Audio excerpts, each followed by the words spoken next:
Hello.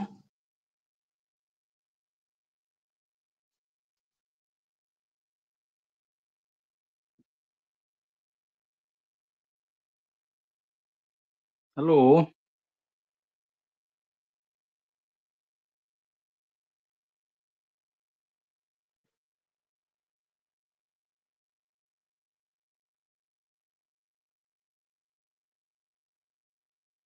Hello.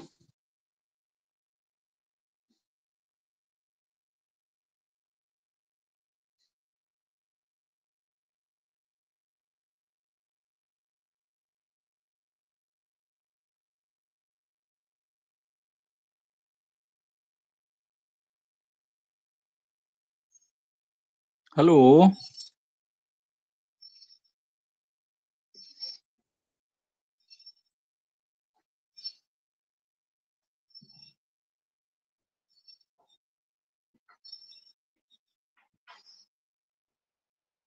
Hello.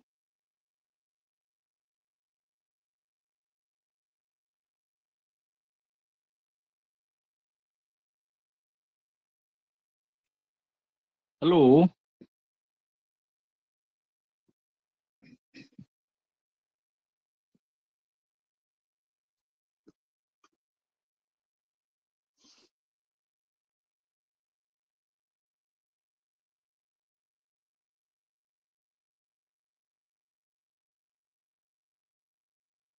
Hello.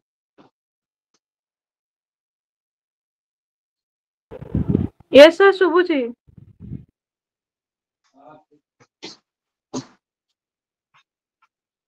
Good evening, sir. Okay. So good evening to you all. So I have sent you some materials. Have you gone through it? Yes, sir.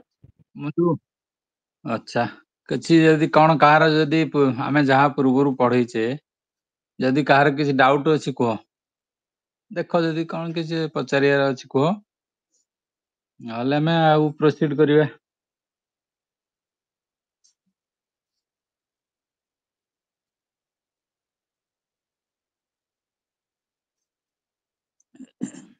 So we have discussed the Keynesian theory as well as the classical theory in our last two classes. Okay. And finally, we have discussed the theories of interest rate determination. And in the classical theory, we have discussed that rate of interest or equilibrium rate of interest is determined by the supply of savings and demand for investment. And equilibrium rate of interest is determined at the rate at which savings is equal to investment. So this is the classical theory, and classical economists were of the view that rate of interest brings about equilibrium between savings and investment.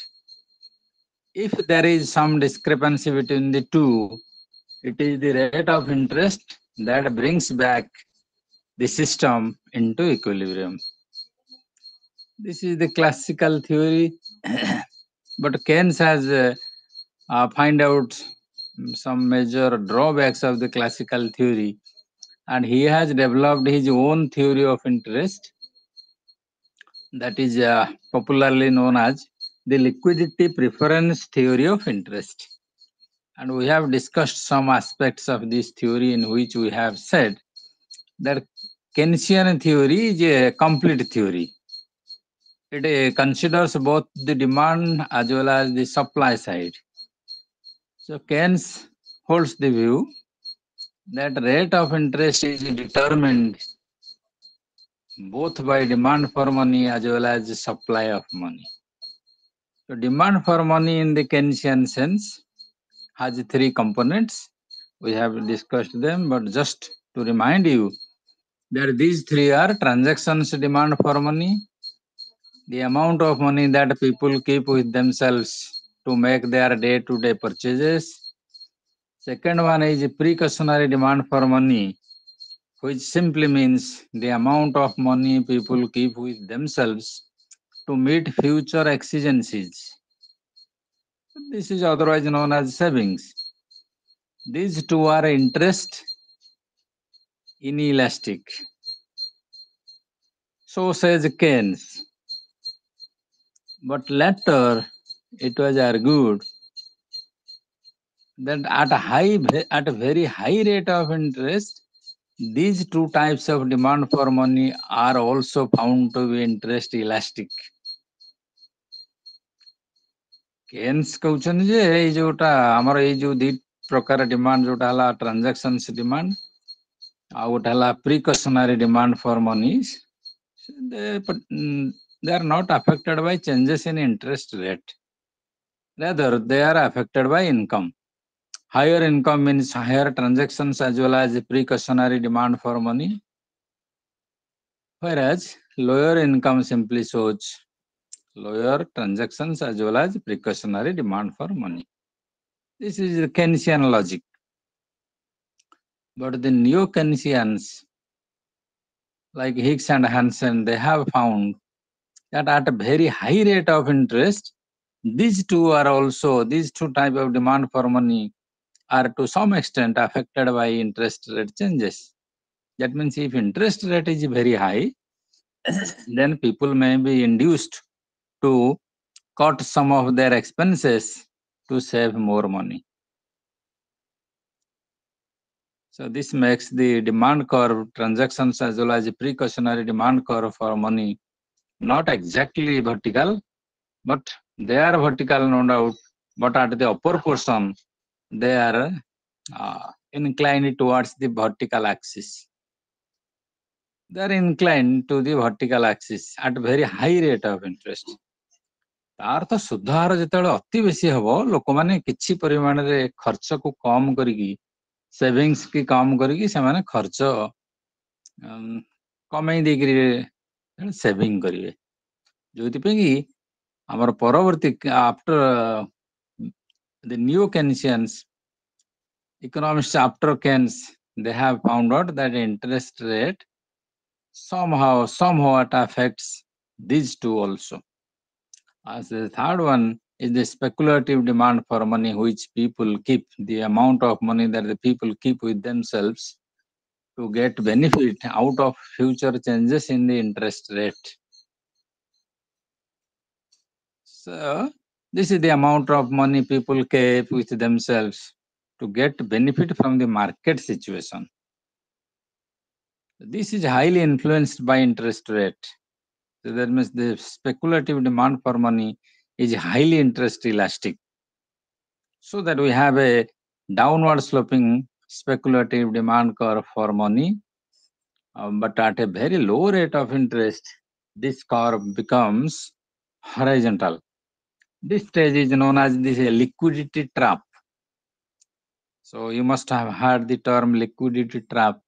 This is a situation in which interest rate can fall no further. As a result, the liquidity preference schedule becomes horizontal. The lower portion of it becomes horizontal. So this is the demand curve for money in the Keynesian sense. And supply, as we have discussed, it is regulated by the government. Once decided, it remains fixed for some time to come. So that the supply curve of money is a vertical straight line. So there is a point at which the demand for money, that means the three taken together, are equal to the supply of money, which simply shows the equilibrium rate of interest. That means equilibrium rate of interest in the Keynesian sense is determined at that point at which the speculative demand schedule, or we can say the total demand curve for money, intersects the supply curve. Okay, the supply of money remaining constant, if liquidity preference increases, what will happen? Rate of interest will increase. Liquidity, the speculative demand curve, liquidity preference curve will slope upwards. With no change in supply of money, rate of interest will be higher. If liquidity preference is reduced, then what will happen? Rate of interest will fall. So this is the Keynesian theory of interest rate determination, in which Keynes has specially highlighted the monetary factors. The real factors, why do people invest more? Why do people have more liquidity preference at low rate of interest? And why do they have less liquidity preference at a high rate of interest? There are also real factors behind it, but Keynes has overlooked these factors. That's why the neoclassical economists, particularly Higgs and Hansen, they have criticized the Keynesian liquidity preference theory. So they have developed a new theory which is known as ISLM model of interest rate determination, or the neoclassical synthesis. This is also called as the neoclassical synthesis, which is very much in your course in unit 3. Okay. So that means they were of the Higgs and Hansen, they were of the view that the economy consists of two markets. One is goods market and another is money market. So there must be simultaneous equilibrium in both the markets so that the economy will remain in equilibrium. So for stable economic equilibrium, or for stable equilibrium of the economy, there must be equilibrium in both the markets, both goods market as well as the money market. So Keynes has only highlighted how equilibrium is achieved in the money market. He remains untouched. He has not touched, or he has overlooked the real aspects, the real factors, the goods market, the real market. That's why Keynesian theory also is found to be incomplete, like the classical theory.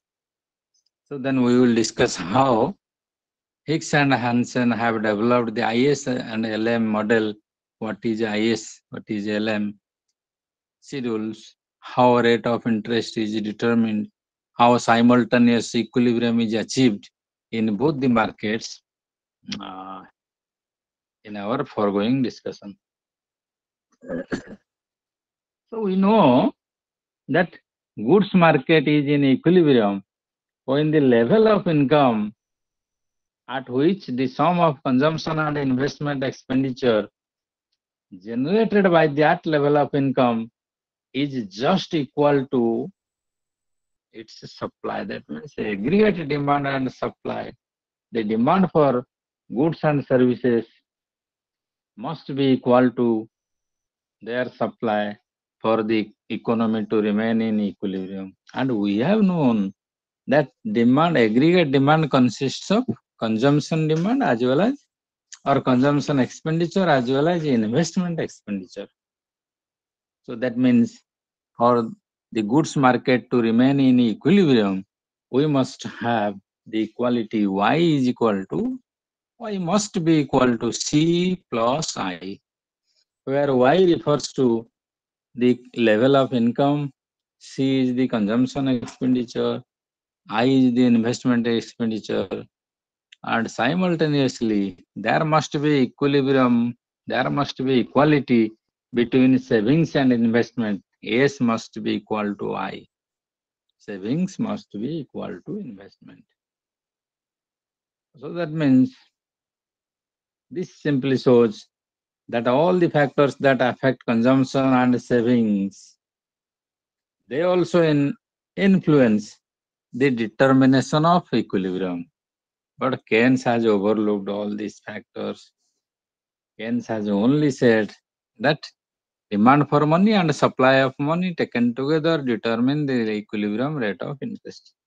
He has overlooked the real factors, saving, investment, how they interact, so all these things. So we can simply say that for the economy to remain in equilibrium, Y must be equal to C plus I.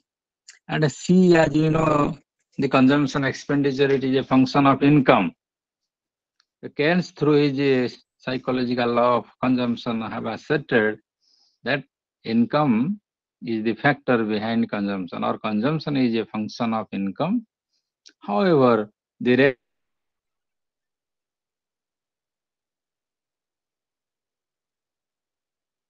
of interest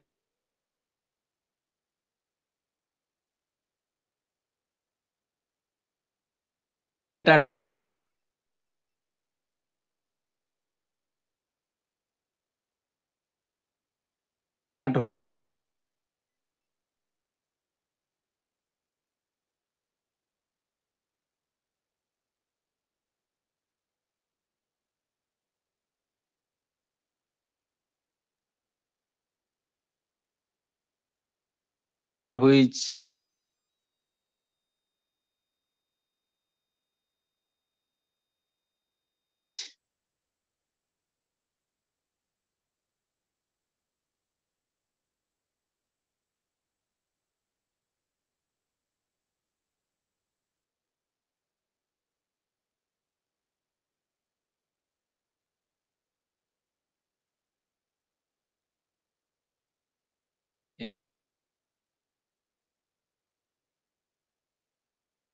income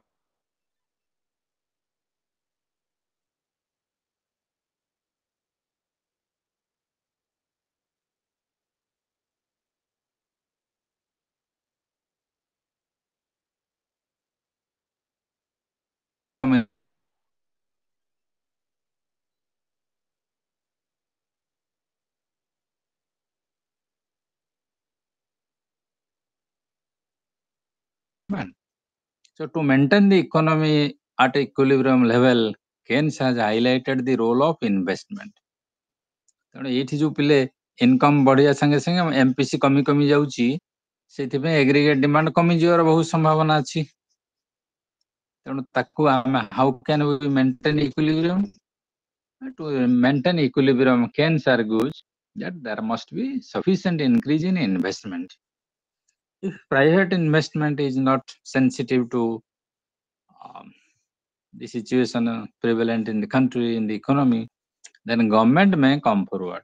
So by disregarding, by rejecting laissez-faire policy, Keynes have advocated government intervention in economic matters. ତେଣୁ Keynes କହିଲେ ଯେ ଯଦି investment, private investment sensitive ନୁହଁ, ସେଠି government should come forward to start investment, to start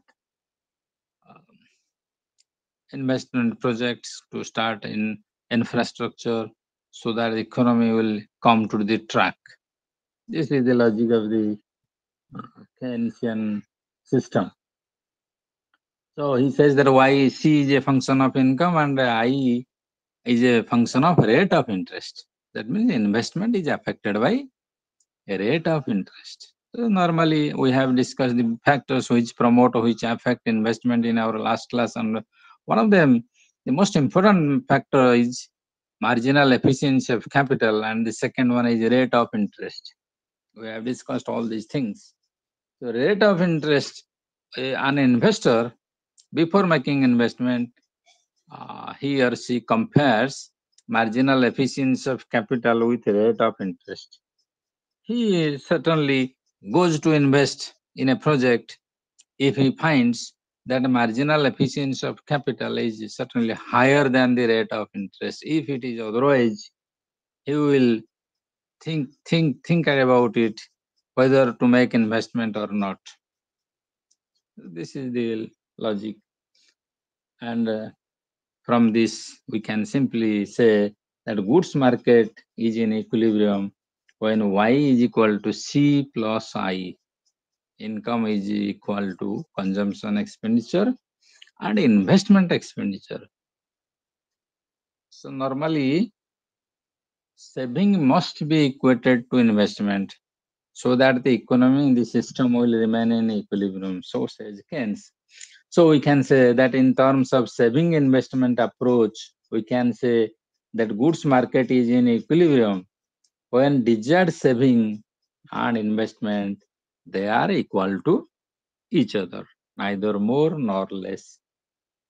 And we have discussed that saving is a function of income.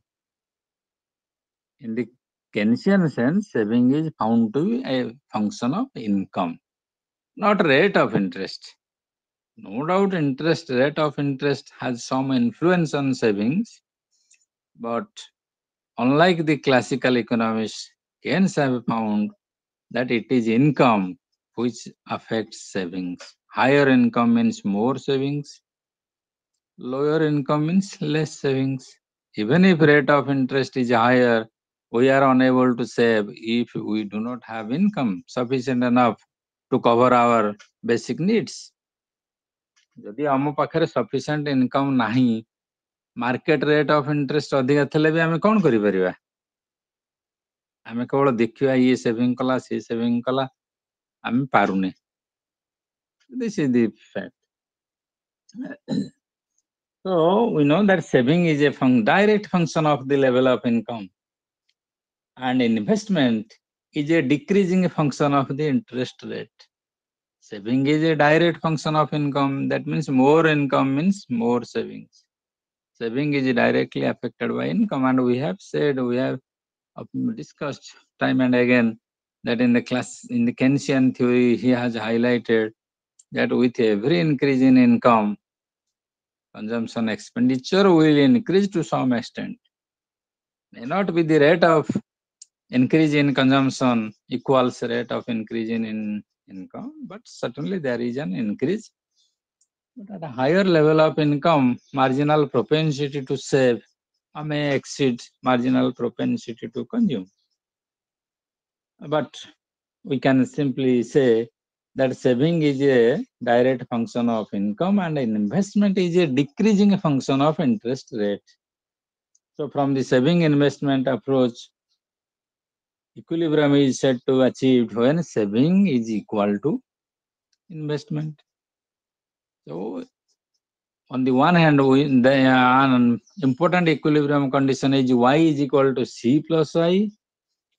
And in terms of saving investment approach, we can simply say that for the economy to remain in equilibrium, there must be equality between savings and investment. Okay. So the goods market is said to be in equilibrium when saving is equal to investment. This is the equilibrium condition. And goods market equilibrium is shown by the IS curve. In the ISLM model, goods market equilibrium is reflected in the IS curve, IS schedule. IS means investment saving schedule. And LM means liquidity money supply. So this is the monetary aspect. Money market equilibrium is reflected in the LM function. Goods market equilibrium is shown in the IS function. Okay. So in the goods market, equilibrium is established in the IS curve, is shown in the IS curve, is reflected in the IS curve. And what is the IS curve? How can we derive it? How can we draw it? So IS function can be drawn systematically from the marginal efficiency of investment schedule. Okay. Marginal efficiency of investment. We have discussed marginal efficiency of capital. So the rate at which an investment projects yields profit is the marginal efficiency of a capital. So by comparing the present market rate of interest and marginal efficiency of investment, we can draw the investment schedule, IS curve. If suppose let us examine that rate of interest, the present rate of interest is 2%. At this rate of interest, the investors want to invest 600 crores of rupees. That means this is investment at 2% rate of interest. Take a mind rakho. At 2% rate of interest, the investors want to invest 600 crores as investment. So, as per saving investment equality, we can simply say if investment is 600 crores, savings must be equal to it. So, savings must be equal to 600 crores. And saving of 600 crores, if it is attained at an income level of, say, um, 1,800 crores, 1,800 crores income hele, savings of 600 crores. So we have now a pair of interest rate and income. 2% rate of interest means 600 crores of investment, which is equal to 600 crores of savings, which is achieved at an income level of 1,800 crores, or maybe 1,800 crores. So we have a pair of values. One pair of value shows 2% rate of interest and 1,800 crores of income.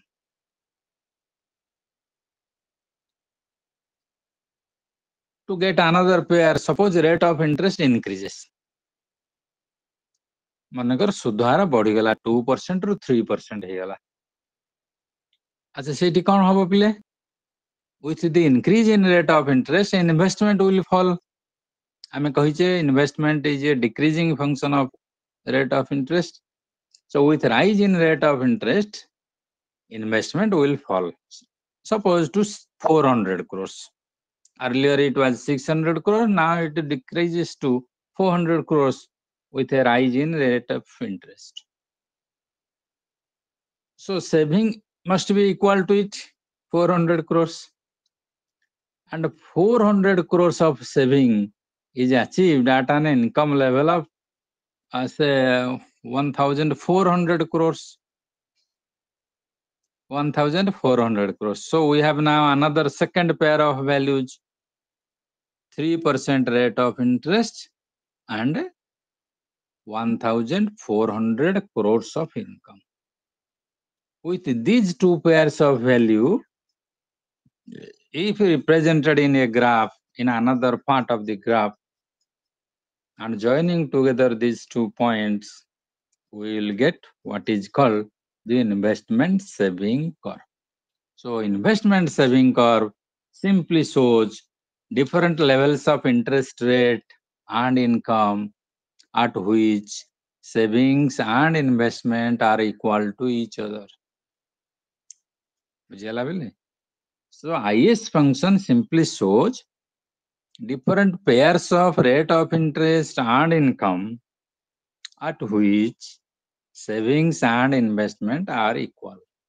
So this is a downward sloping function and goods market equilibrium is reflected through it.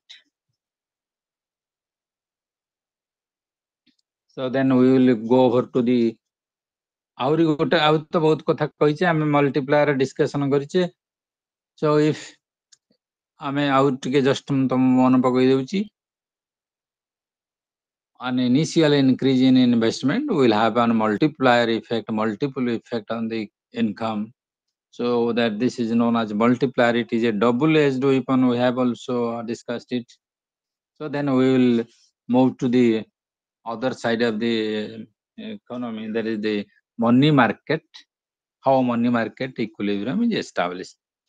So we have discussed that a money market equilibrium simply shows the equality between supply and demand for money.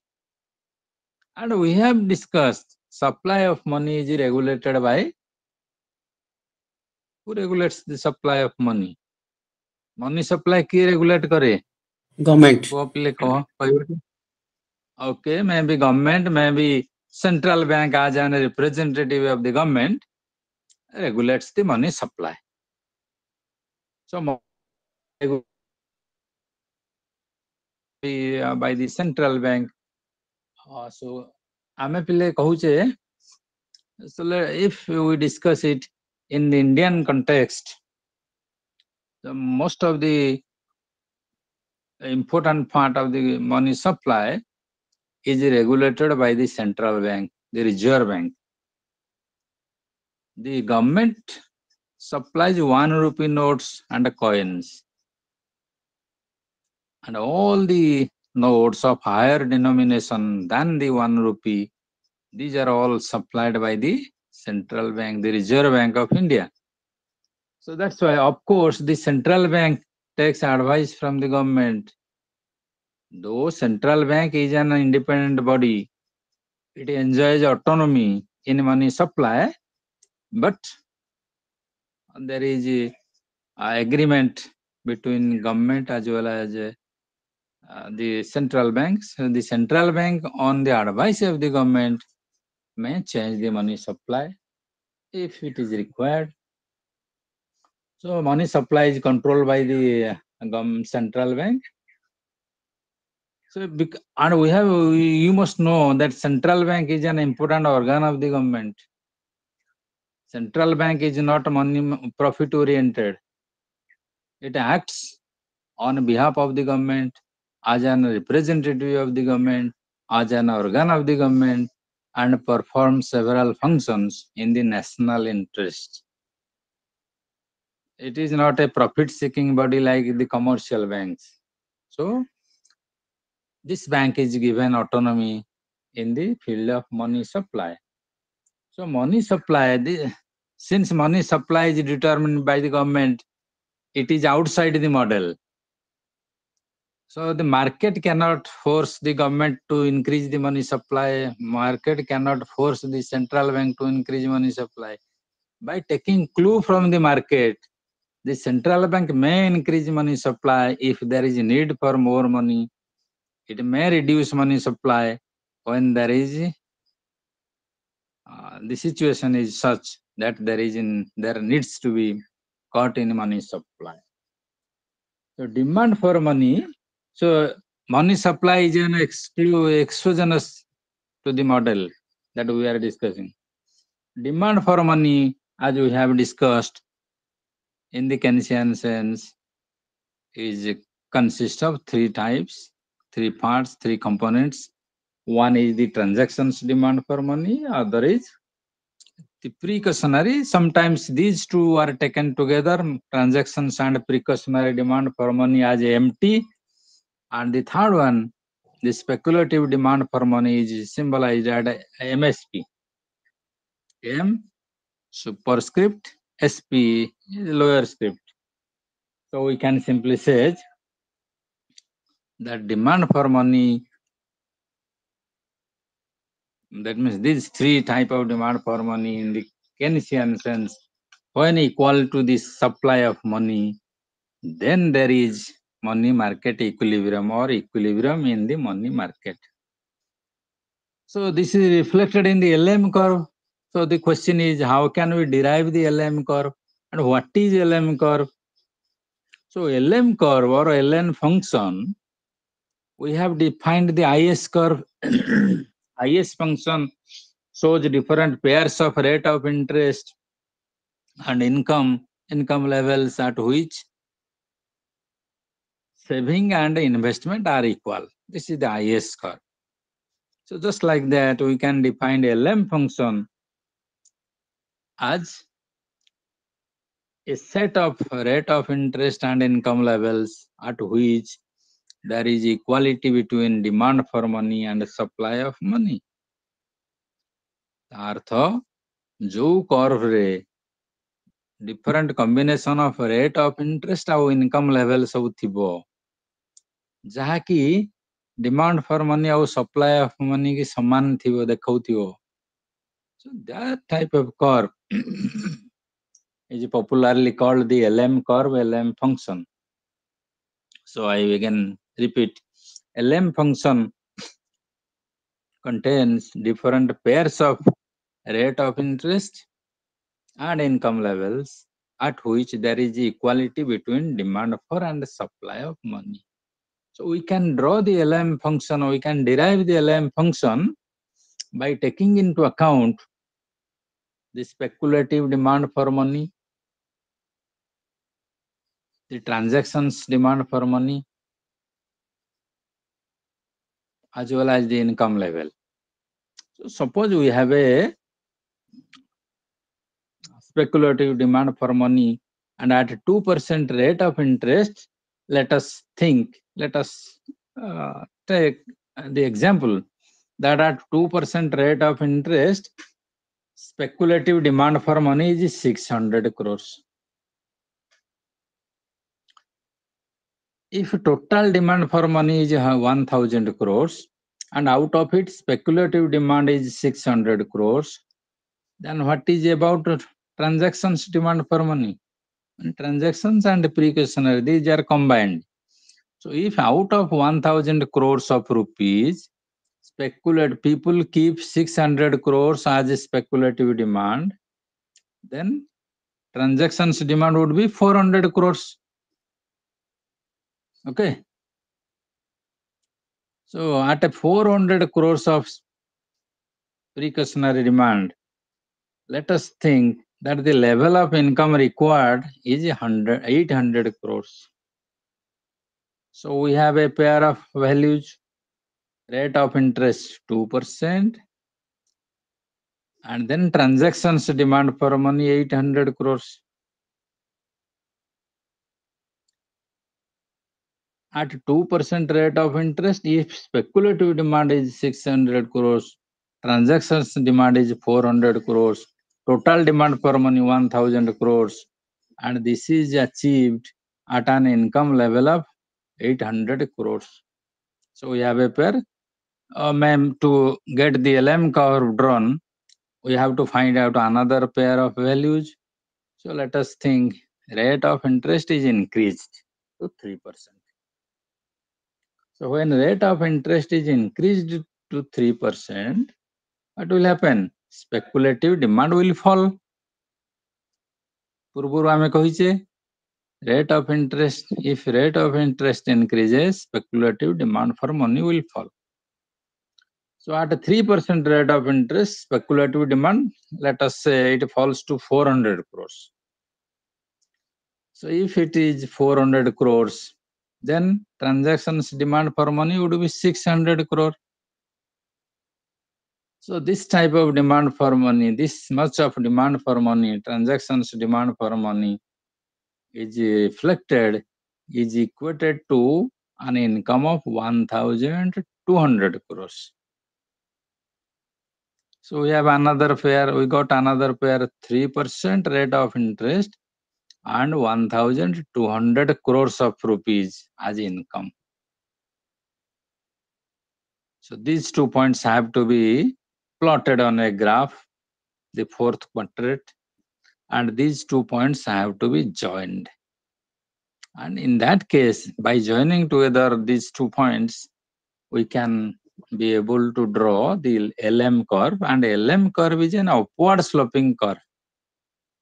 IS curve we have discussed is a downward sloping function, while LM function is an upward sloping function. It slopes to the right. It shows different pairs of rate of interest and income levels at which there is equality between money supply and demand for money. So it is an upward sloping function. So now we have drawn. So I will send you the materials.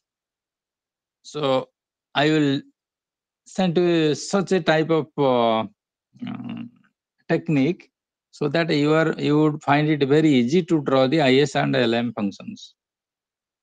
So now we have the functions, the IS function, which is downward sloping, the LM function, which is upward sloping in nature.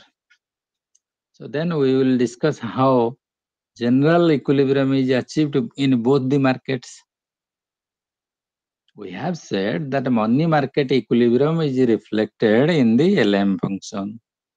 We have discussed that the goods market equilibrium is reflected in the IS curve. So naturally, there is a specific point at which the IS function would intersect the LM function.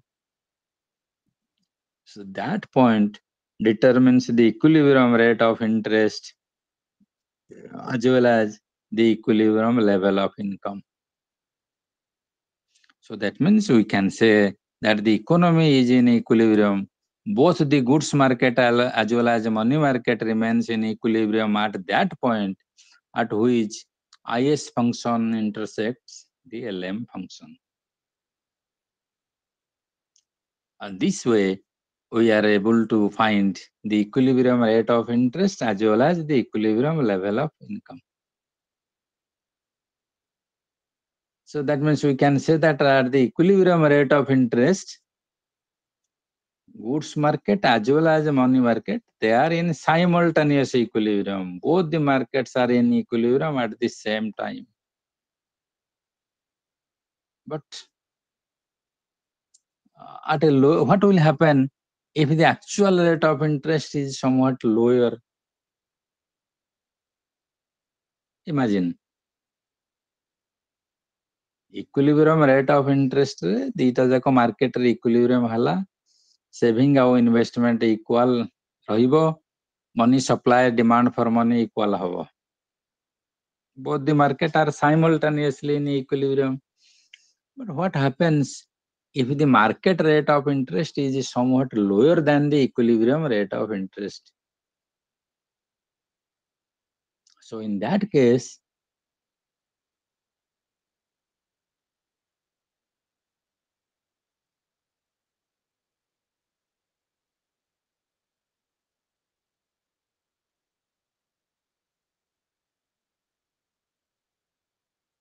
for investment, since supply of savings will be less, so there will be disequilibrium and automatic forces will operate in the market so that the rate of interest will gradually increase and finally the system will remain, the equilibrium is re-established at that point at which IS function and LM function intersect each other.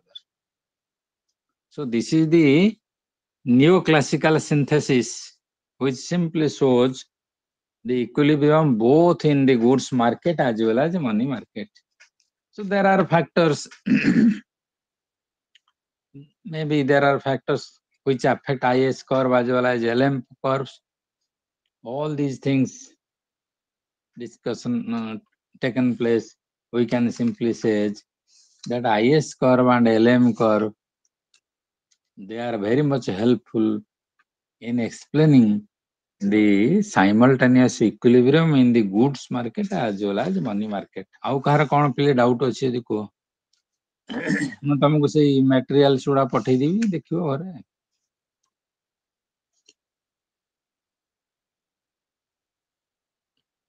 ଯଦି କ'ଣ କିଛି କାହାର ପଚାରିବାର ଅଛି କୁହ ନହେଲେ ଆମେ ପୁଣି ନେକ୍ସଟ ଆଡୁ Hello. Hello.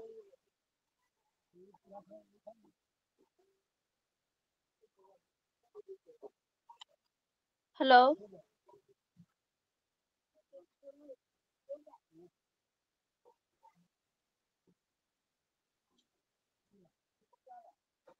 Hello. ହଁ ଓକେ Sir, कोन यूनिट पढ़ाउची? ବର୍ତ୍ତମାନ ଆମେ ୟୁନିଟ୍ 3 ଏଟା ନିଉ କ୍ଲାସିକାଲ ସିନ୍ଥେସିସ୍ आज्ञा ठीक अछि. फोर्थ यूनिट की जिबा ओपन इकोनॉमी मैक्रो इकोनॉमिक्स ठीक अछि so sir. all so all these things that we have discussed up to now, they are known as a closed economy system. So in a closed economy, foreign sector is not considered.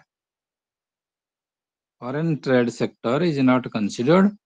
We have only considered shall maybe the classical theory, the Keynesian theory, all these theories, including this Higgs-Hansen synthesis, they always assumed that there is no foreign trade. So these are a closed economic system. We will now move on to discuss how equilibrium is achieved in an open economy. So open economy is an economy where we assume we allow foreign trade. And you know that foreign trade consists of two aspects. One is imports and other is exports. So when something is imported, we have to make payment to the foreigners. As a result, money will be flown outwards, flown to the rest of the world. When something is exported to foreign countries, income flows into our system, into our economy. So imports will have reduced effect on aggregate demand. Imports reduce aggregate demand because money is thrown out of the system. Money flows outwards. But exports bring equilibrium into the system, into the country. So aggregate demand will be increased. এটা তুমি চিন্তা କରି পারଥିବ. So net export income, this is another important component of aggregate demand, which I have not discussed till now. So we have discussed that aggregate demand consists of consumption expenditure and investment expenditure up to now. But now another thing is to be added, that is net export income, X minus M. X means export earnings, M means input cost. If we symbolize export earnings by X and input cost as M, then X minus M will simply shows the net export demand. This would be added to the aggregate demand function while considering the equilibrium of the economy. So when something is imported, some payment has to be made. When something is exported, income comes to the economy. But is there equality between export and income, export earning and import cost always? Export earning and income, import cost, are they equal always or not? So this is an important issue. Export earning and import cost, se dita सबुबले समान हुअंती कि नहीं? What is your idea? No, sir, it is different, sir. Yes. So they are not necessarily equal. We may have higher exports as per the developed countries, and we have very Sir, one higher question level is of there. imports. Sir, Keynes assumed that Yes. why all these exports and imports are coming, or is there any other uh, viewers or economists who propounded this or something like that? Because Keynes, first of all, he assumed that the economy is a closed economy, and Yes. So actually, economy are not closed. We have assumed, Keynes has assumed that economy is a closed economy. This assumption is taken for simplification of the explanation. To make the explanation simpler, Keynes has assumed that there is a closed economy. Okay? ଆମର explanation ଟାକୁ ସହଜ କରିଦେବା ପାଇଁ ସେ ଧରିନେଲେ ଯେ economy is a closed economy. There is no foreign trade. But actually ତା ନୁହଁ. Foreign trade is there since time immemorial. आमे देखिचे पिले हमर जो ओडिसा रे देखुचे आमे साधव पुआ माने जाउतले जावा बाली वर्ण्य को सब बणिज करिया पई को काळू जाउतले तेणु आमे सेति कार्तिक पूर्णिमा रे डंगा बसौचे तेणु से केन्स का बहु पूर्वरु जाउतले आडम स्मिथ का बहु पूर्वरु भी जाउतले किंतु why do Keynes has overlooked it? So to make the analysis, to make the explanation of the process of determination of income in a economy, he has assumed this. Okay.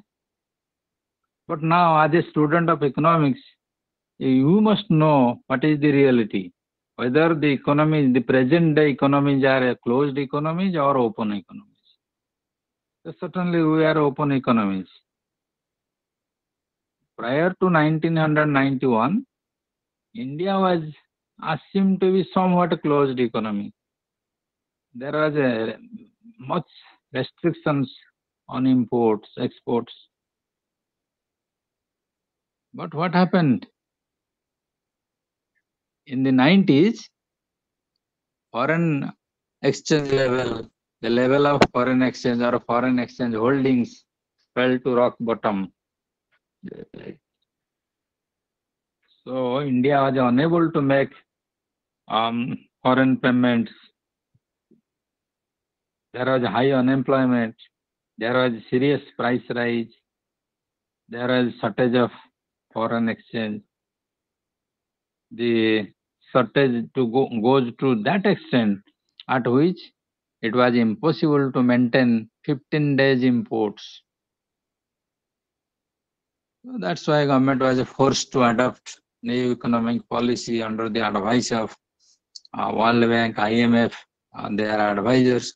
So the main brain for all such reforms was certainly Dr. Manmohan Singh. You must have known him. So after that, liberal economic policy was adopted, and we are now a open economy. So almost all the economies of the world are now open economy. Even China cannot be considered as an open economy. Even if it has a communist system of government, even if it has regulations, but its economy cannot be called as a closed economy. Okay. ଆଉ କଣ କୁହ ଆଉ କିଛି ଅଛି ପିଲେ ପଚାରିବା କୁହ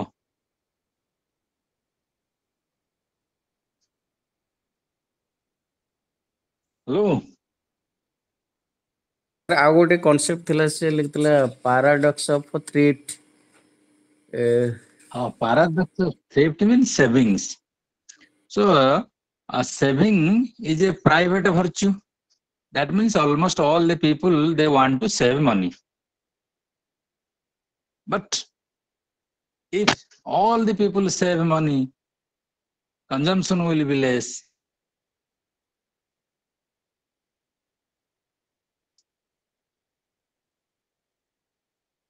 ହେଲା ଯଦି yes sir ସମସ୍ତେ ସଞ୍ଚୟ କରିବାକୁ ଲାଗିବେ କେହି ଆଉ ଖର୍ଚ୍ଚ କରିବେନି ମୁଁ 10 ଟଙ୍କା ମୁଁ ଯଦି 1000 ଟଙ୍କା ଇନକମ କରି 800 ସଞ୍ଚୟ କଲି ତମେ 2000 ଇନକମ କରିକି 1500 ସଞ୍ଚୟ କଲ ମାନେ ଖର୍ଚ୍ଚ କମ କଲେ ତାହେଲେ ସେ କେସରେ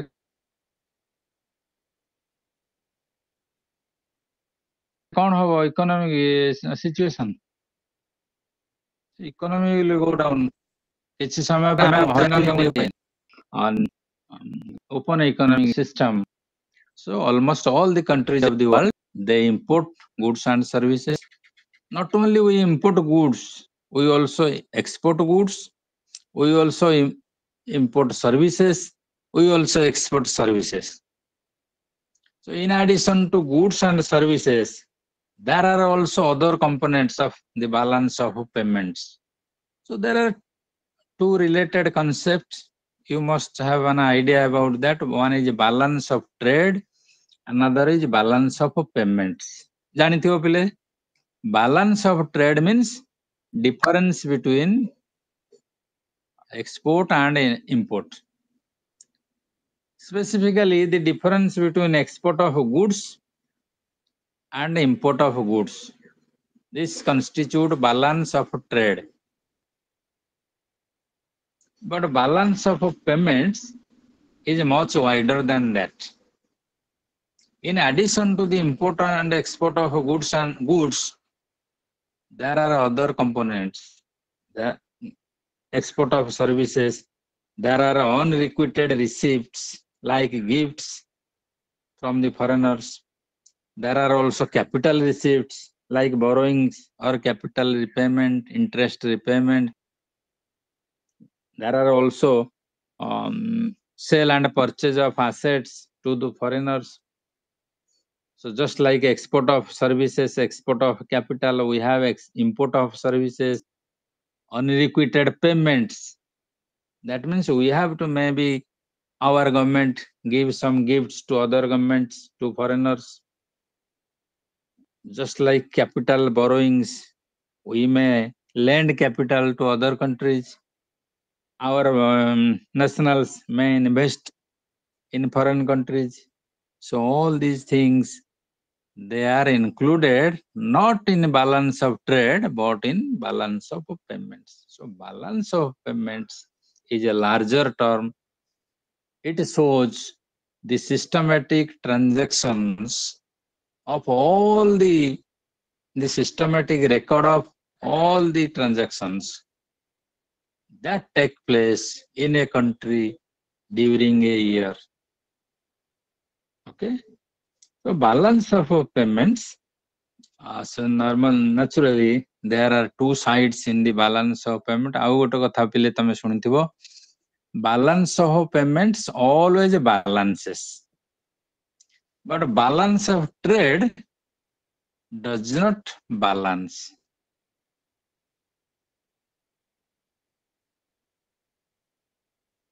Does not balance, most probably.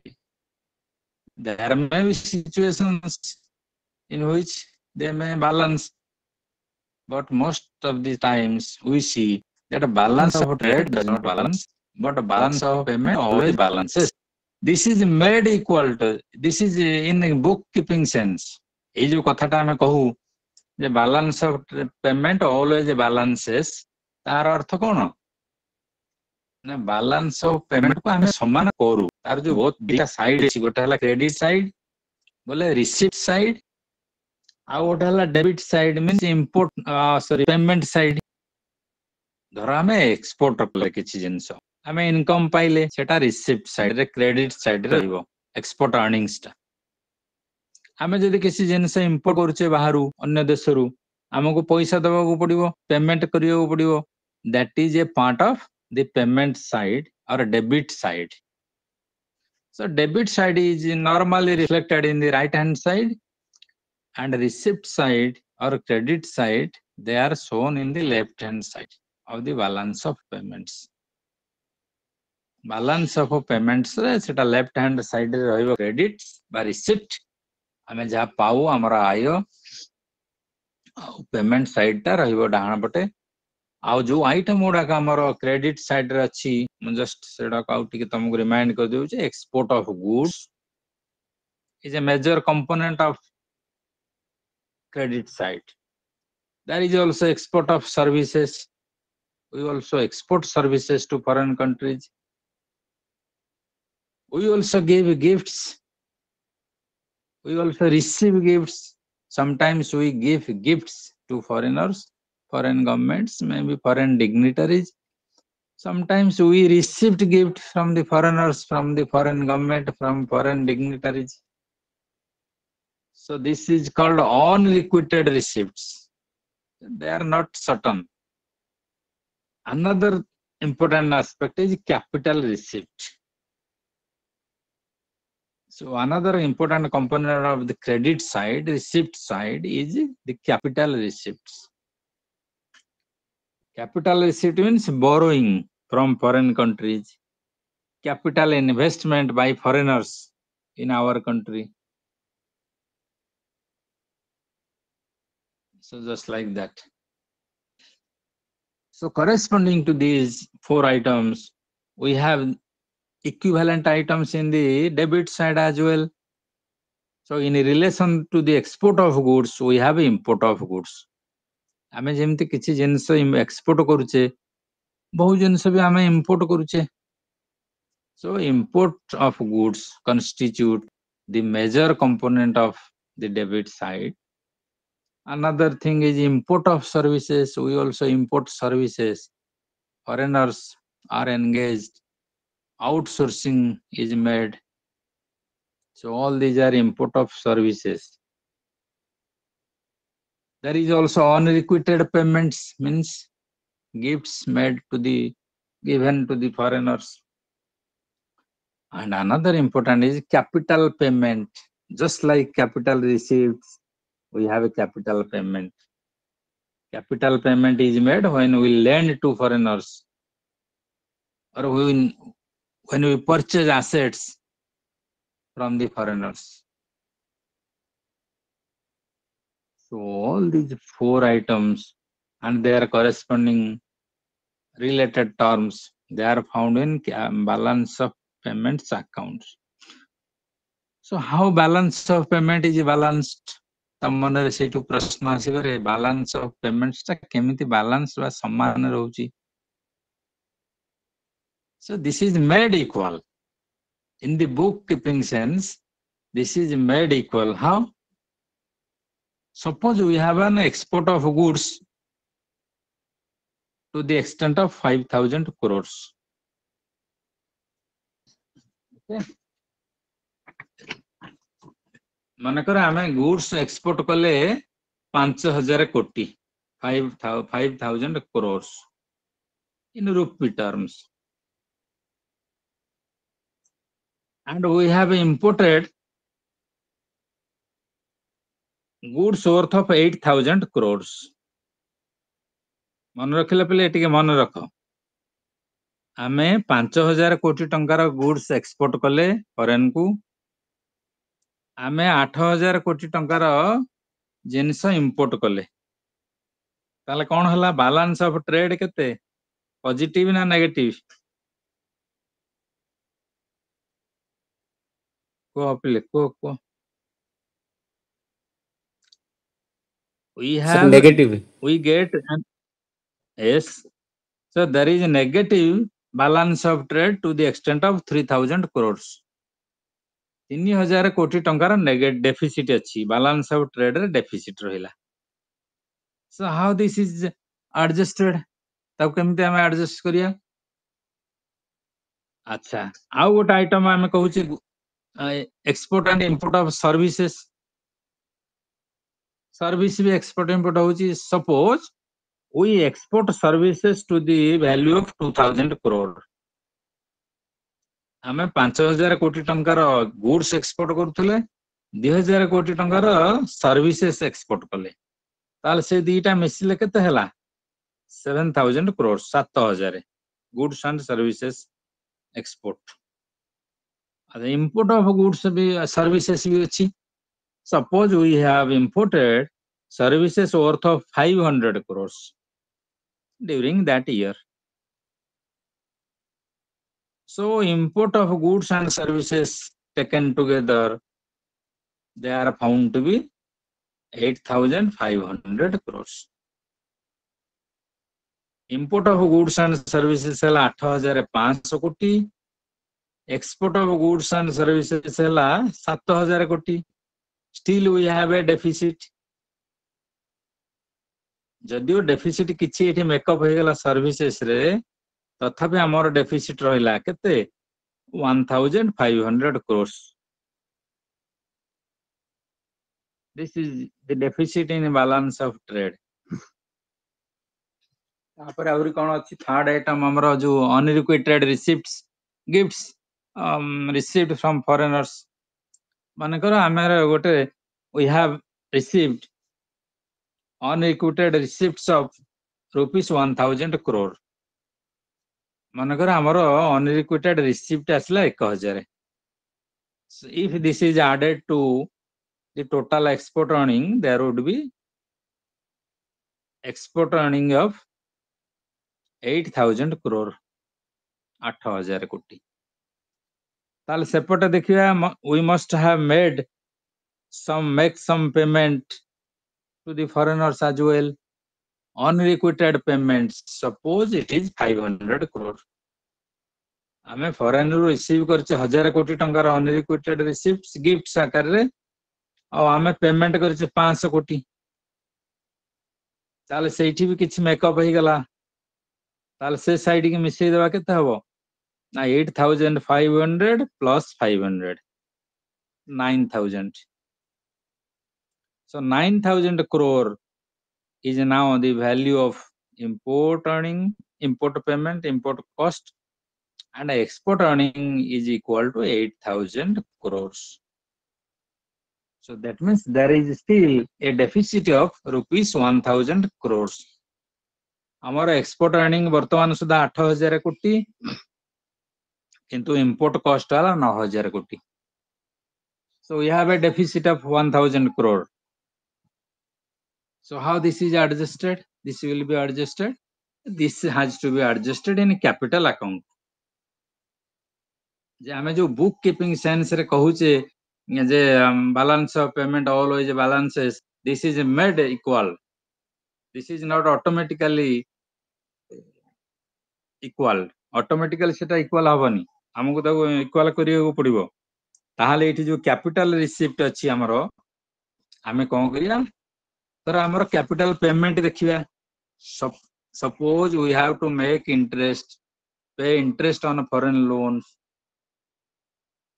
ये सब हमको दबाको पड़ियो हमरो जति अछि एग्रीमेंट अनुसार suppose we have to make a payment of 1000 crores by way of capital payment मन रखले पिले हमरो आगुरु थिला इंपोर्ट कॉस्ट केते टोटल 9000 crores आउ कैपिटल पेमेंट हमको करिवको अछि 1000 crores that means we have an import obligation of 10000 crore हमको समुदाय 10000 कोटी टंकार इंपोर्ट ऑब्लिगेशन हमर अछि वर्तमान सुधा हम पाखरे एक्सपोर्ट अर्निंग अछि 8000 कोटी that means we have a deficit of 2000 crores so we have to borrow money up to 2000 crores now we have to borrow capital of rupees 2000 crore as a result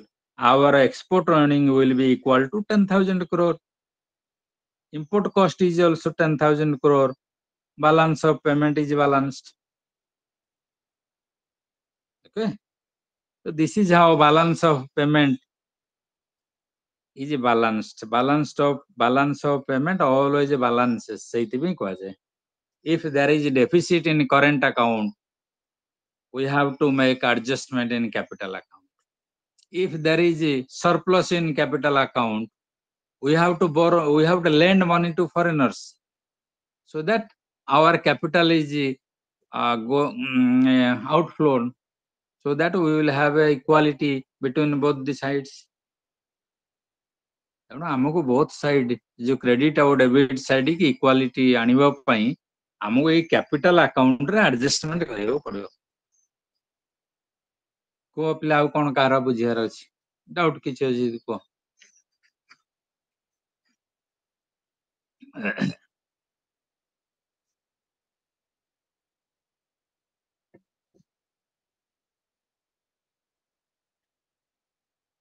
हमर ए जो example देई कि म तुमको बुझेली so there is a deficit in the balance of trade there is a deficit negative balance up to 3000 crore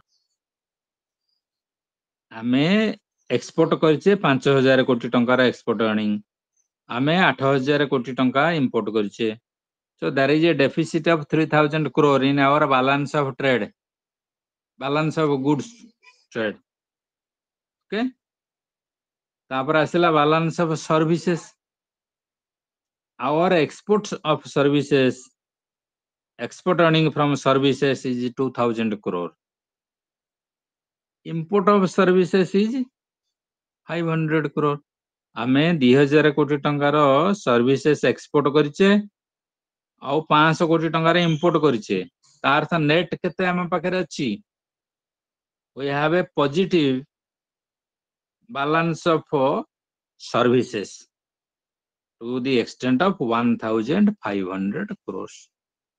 And our balance of services achi positive surplus kete tanga 1,500 crores. Balance of unrequited transfer ଆମେ ଦେଖିବା ସେଠି unrequited payment ଆଉ receipt ସେଇଟାକୁ ବି ଦେଖିବା balance of unrequited transfer ଅଛି କେତେ we have received 1,000 crore from foreigners and we have spent 500 crores on foreigners. ଆମେ ଫରେନରଙ୍କ ଠାରୁ 1,000 କୋଟି ଟଙ୍କା ପାଇଛେ ଗିଫ୍ଟ ଆକାରରେ ଆମେ ଫରେନର ମାନଙ୍କୁ ଦେଇଛେ 500 କୋଟି ତା ଅର୍ଥ we have a surplus in the unrequited transfers to the extent of 500 crores. There is a surplus in unrequited payments. So ତାହେଲେ ଏଠି ଆମେ ଏବେ ଟୋଟାଲ ଟା ଦେଖି ନେବା ଟୋଟାଲ ଟା ଆମର ଆସୁଛି କେତେ ନା we have a export earning of 8,000 crore 8,000 କୋଟି ଏ ତିନିଟା ମିଶିଲା ପରେ 5 2 7 1 8 ଆଉ ଆମର import cost କେତେ ହେଲା ନା 8,500 ଆଉ 500 9,000 9,000. 9,000 crore. So that means still we have a deficit of 1,000 crore. नहीं कि ଆମର ବର୍ତ୍ତମାନ ସୁଦ୍ଧା ଏଇ ଯୋଉ ଆସିଗଲା 1,000 କୋଟି ଟଙ୍କାର ନେଗେଟିଭ ବାଲାନ୍ସ ତାପରେ ବର୍ତ୍ତମାନ ଆମେ ଆସିବା କ୍ୟାପିଟାଲ ଆକାଉଣ୍ଟ ସେଇ ଯୋଉ 1,000 କୋଟି ଟଙ୍କାଟା ନେଗେଟିଭ ଅଛି ତାକୁ କେମିତି ଆମେ ଆଡଜଷ୍ଟ କରିବା ଆଡଜଷ୍ଟ କଲେ ସିନା ସେ ସମାନ ହବ ଆଉ କଣ ଏମିତି ଅନଆଡଜଷ୍ଟମେଣ୍ଟ ରହିବ ନାହିଁ ରହିଲେ ଆମର ଯୋଉ ପ୍ରିନ୍ସିପल ଯେ balance of payment always balances ସେଟା ଠିକ ହବନି so we have to borrow capital to the extent of 2,000 crores and we have to make a payment of 1,000 crore this is obligatory ଆମେ କେତେ ଟଙ୍କା ଫରେନର ମାନଙ୍କୁ ଦବା ଇଣ୍ଟରେଷ୍ଟ ଆକାରରେ କି ଯୋଉ ରିପେମେଣ୍ଟ ଅଫ ଲୋନ ବାବଦରେ କି ୱାର୍ଲଡ ବ୍ୟାଙ୍କ ଆଇଏମଏଫ ରୁ ଆମେ ଯୋଉ ସବୁ ଲୋନ ଆଣିଛେ ଇନଭେଷ୍ଟମେଣ୍ଟ ପ୍ରୋଜେକ୍ଟ ପାଇଁ ସେଟା ଅବ୍ଲିଗେଟୋରି ଆମ ପାଖରେ ଅଛି record suppose we have to make a payment of 1,000 crore so 9,000 plus 1,000 this is equal to 10,000 crore that means we must have an income of 10,000 crore so that our balance of payment will balance so till now we have a export income earning of our receipt of 8,000 crore so how to make it 10,000 we have to borrow money we have to borrow capital from foreign countries from foreign institutions from world bodies so that if we borrow money to the extent of 2,000 crore our balance of capital account would be 2,000 crores positive receipt and there is a negative payment of 1,000 crores so we will have a surplus of 1,000 crores in the capital account we have till now a deficit of 1,000 crore in balance of current account so ମିଶିକି ତେଣୁ ସେଇ ଯୋଉ deficit ଟାକୁ adjustment କେମିତି କରିବା ନା ଆମେ 1,000 କୋଟି ଟଙ୍କାର କ୍ୟାପିଟାଲ ଆକାଉଣ୍ଟ ରେ ସରପ୍ଲସ ଦେଖେଇବା so if we borrow money to the extent of 2,000 crore our total receipt would be 10,000 crore total payment is also 10,000 crore so balance of payment will balance okay this is how balance of payment is balanced made balanced so this is not automatically balance ସେଟା automatically ସବୁବେଳେ balance ହବ ନାହିଁ ଆମକୁ balance କରିବାକୁ ପଡିବ ସେଥିପାଇଁ ତେଣୁ ଆମର ଯୋଉ goods services ଏଗୁଡା ସବୁ ରହିଲା କଣ ନା ଆଉ ଗୋଟେ କଥା ପିଲେ ଗୋଟେ visible trade invisible trade ଶୁଣିଥିବ ଯୋଡେ term so the export and import of goods they are known as visible trade so the balance the difference between export earnings from the goods export of goods and import cost towards the import payments These two taken together constitute balance of visible trade. जो goods export import होउची तार balance टा होउची visible trade, balance of visible trade. आउ जोटा what is invisible trade? Trade in services. जो services trade होउची सेटा होउची invisible trade. तेणु तार जोटा balance अछि deficit हेई पारे surplus हेई पारे सेटा होउची balance of invisible trade. से देटा जाका मिसी के होउची current account. So current account in the balance of trade constitute balance, visible balance of trade and invisible balance of trade. So export of goods, import of goods, export of capital, export of services, import of services, these four constitute the balance of visible and invisible trade. So then capital account रे कौन कौन सब रहिला ना सब all the borrowings, repayments, payment of principal. So all these things, purchase of shares in foreign countries, purchase of shares by foreigners from our own country, these are all included in the capital account.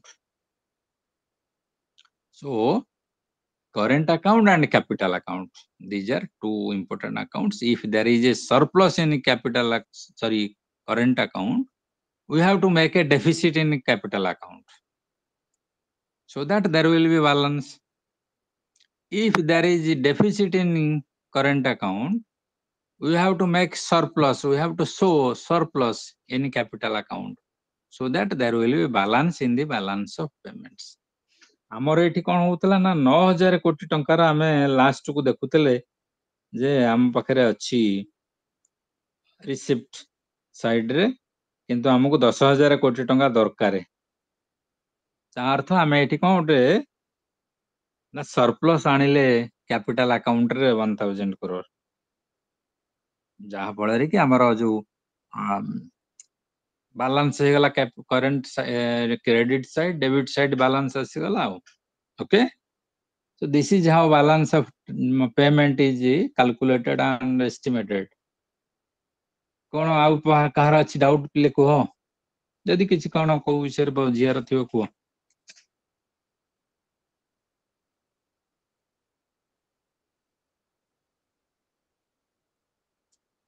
जदि तो doubt नाही बढ़िया कथा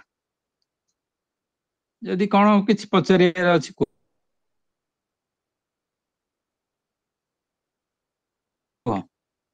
नला हम out के आगइबा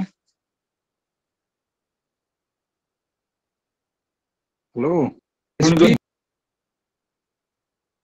काई किछि रेस्पॉन्स होनी hello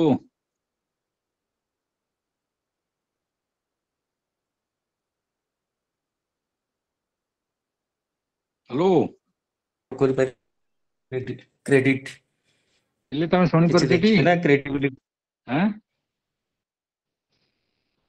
hello hello yes sir हां हां को हां को बिसरे किछि कहयार अछि आपण को जो कहले हां फॉरेन बोरोइंग रु सेटा को एडजस्ट करिया को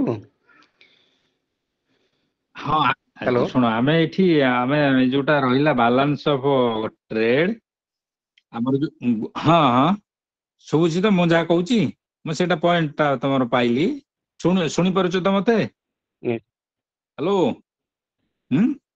यस सर हाँ ठीक है मुझे कहूँ आम yes sir export of yes goods sir आमर यस सर 5000 कोटी मुझे से एग्जांपल टा रिपीट करुचे एक्सपोर्ट ऑफ गुड्स 5000 कोटी यस सर आ गोटा अच्छे एक्सपोर्ट ऑफ सर्विसेज 2000 कोटी 7000 कोटी अनरिक्वेटेड रिसिप्ट आम फॉरेन रु पाइले 1000 8000 कोटी 1000 5 2 7 1 8000 हैला एई पर्यंत आम एट रहिले आमर किंतु इंपोर्ट ऑफ गुड्स हो 8000 कोटी नहीं कि already there is a deficit in our imports import cost हमर 8000 कोटी एठी 3000 कोटी टंका रहिलान डेफिसिट अच्छा सर्विसेस बैलेंस रे इनविजिबल जो ट्रेड सेठी रहिला हमर सरप्लस 1500 कोटी काहे कि ना हम 2000 कोटी टंकार export earning export service export करिचे 500 कोटी टंकार सर्विस इंपोर्ट करिचे so we have a surplus in the services trade to the extent of 1500 crores एठी 3000 डेफिसिट थिला वर्तमान एठी सरप्लस हो गला 1500 कोटी तार अर्थ आउर हो गला केते 1500 कोटी ना नहीं अरे सब मिसी गला पर वर्तमान हो गला ये केते ना 9000 कोटी हमर 8000 कोटी रहिला एक्सपोर्ट अर्निंग 9000 कोटी टंका हला इंपोर्ट पेमेंट अर्थ आउर we have a deficit even if we have a surplus in the balance of services even if we have a surplus in the balance of unrequited receipts we have a total deficit of 1000 crores till now सेई गोटा केमिते हम adjust करिया ना हमर गोटिए side आ गोटिए account अछि capital account अच्छा capital account रे हमको केते पेमेंट करियो पड़ियो सेटा आगो हिसाब हबो suppose we have to make a payment of 1000 crores in our capital account हमको 1000 कोटी टंका विदेशी मानको दबाको पड़ियो लोन आनिचे कि एसेट जो किनिचे तांकर इंटरेस्ट दबा एमती अच्छा 1000 से मिसी गला आळको सेटी केते हे गला 9000 हेतला वर्तमान 1000 कोटी टंका हमर कैपिटल पेमेंट करियर अछि तो 9 1 10000 कोटी हमर डेबिट साइड रे आछि 10000 कोटी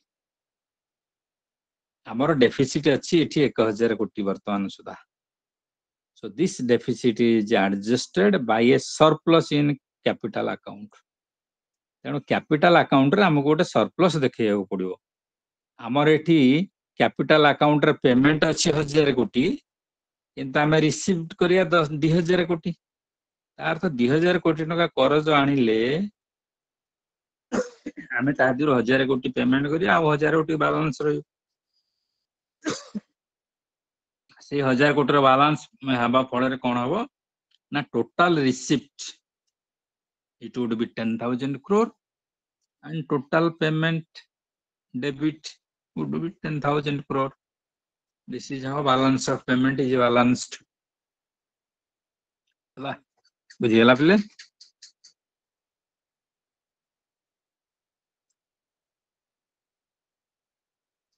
हां ठीक अछि मो भाबुची बुझि परथियो आमे एबे देखिबा ए जो कैपिटल फ्लो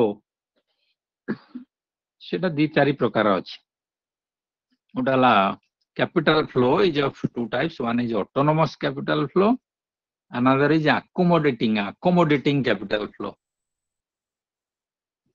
सेटा कोन देखिनियो जो autonomous capital flow is the capital flow that occurs automatically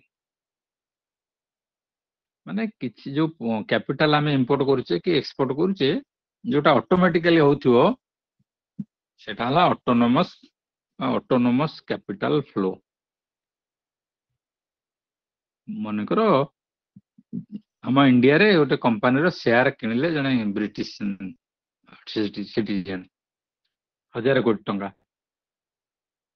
कि मे भी 5000 dollar so that means the foreign national have invested 5000 crores 10,000 crore of rupees in India एटा हमर रिसिप्ट आसला आमे जदि मॉरिशस रे 10000 कोटी टंका की सेठी तांको कंपनी रे खटेइले हमर पेमेंट सेटा हे गला बुझला ए सोडा ऑटोमेटिकली जोडा हुए सेडा autonomous capital flow capital flow will not allow us to have a balance in our balance of payment को balance करिया पे autonomous capital flow सब बेले आसे sufficient हबनी so we have to take recourse to accommodating capital flow what is accommodating capital flow Accommodating capital flows are those type of capital flows which take place specifically to equalize the balance of payments in the bookkeeping sense. So accommodating capital flows are those type of capital flows which arise, which take place, which are made to equalize the balance of payments in the bookkeeping sense. Bookkeeping sense re balance of payment को balance करिया ପାଇଁ जेतिକି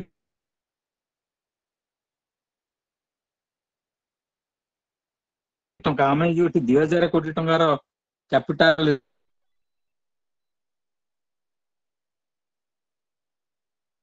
receipt ଆଣିଲେ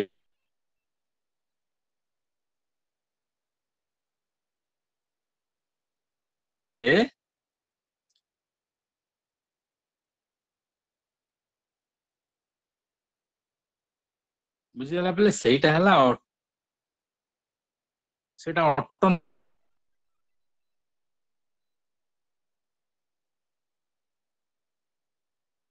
ନୁହଁ accommodating capital flow.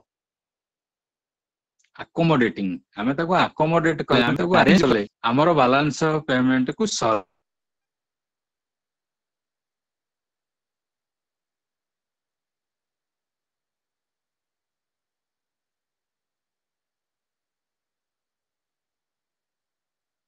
capital flow ଟା arrange କରା ଯାଏନି ସେ automatically ଆସେ କିନ୍ତୁ ଆମର ଯୋଉ accommodating capital flow ସେଇଟା automatically ଆସେନି arrangement payment or receipts ସେଇଠି କଣ ହଉଛି entry are larger than its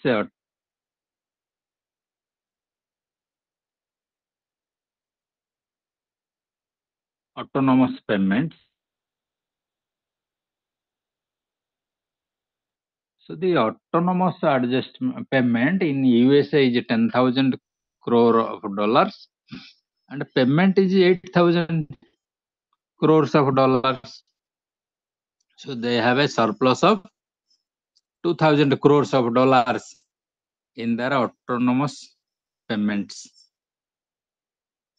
So they have to make a deficit in its autonomous accommodating flow. And accommodating flow से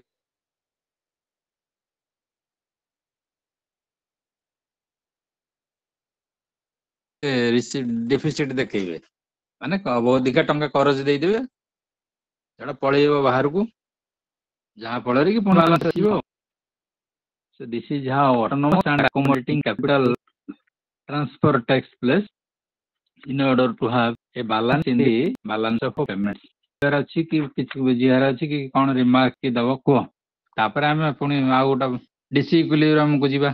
What is disequilibrium in the balance of payment and how they are corrected? So balance of payment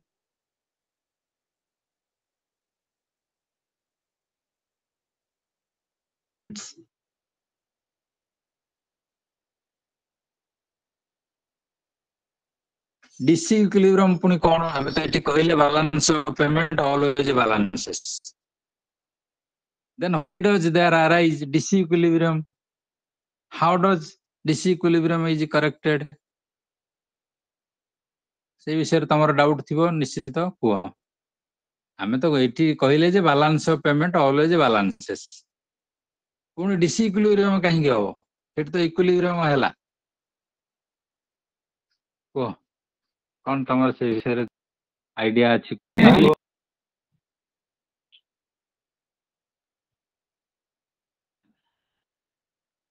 ଆଜି ନ କହିଲେ କାଲି କହିଲେ କିଛି ନାହିଁ ଅସୁବିଧା ନାହିଁ କୁହ. ଆଚ୍ଛା ମୁଁ ତାହେଲେ କହିଦଉଛି ଦେଖ ପିଲେ ଏ ଯୋଉ ବାଲାନ୍ସ ଅଫ ପେମେଣ୍ଟସ ର ଡିସିକ୍ୟୁଲିବ୍ରିୟମ ଏଇଠି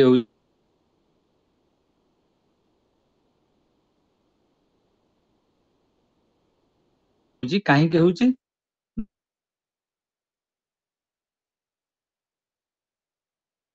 ନା ଏଇଠି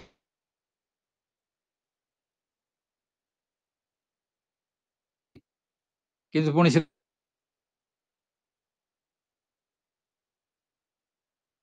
ପେମେଣ୍ଟ କରିବେ ନା ନାହିଁ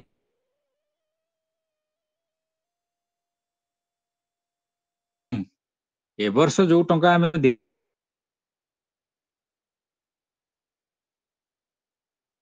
2000 कोटी टंका करज करी आए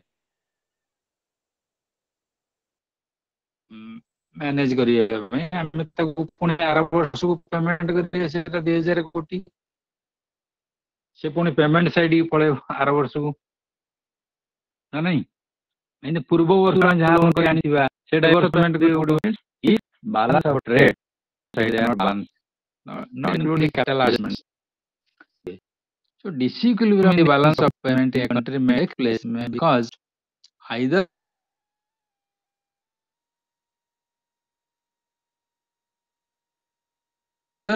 when there is a deficit or surplus. So both surplus or deficit amounts to or brings about a disequilibrium in the balance of payments. Disequilibrium पुनी काहे के हो? So normally a deficit or surplus in the balance of payments of a country appears when its autonomous receipts do not match the autonomous payments.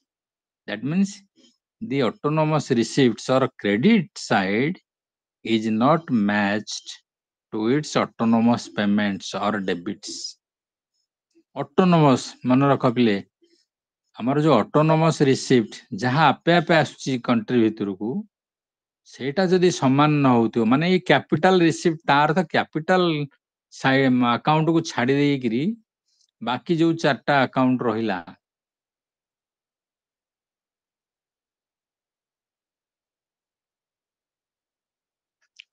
Goods services unrequited payments से तीनटा सेगुडा को सेगुडा अधिक कहले surplus deficit ताको हम कहे disequilibrium तो disequilibrium in the balance of payment takes place when there is either a deficit or a surplus in the autonomous receipts and payment side.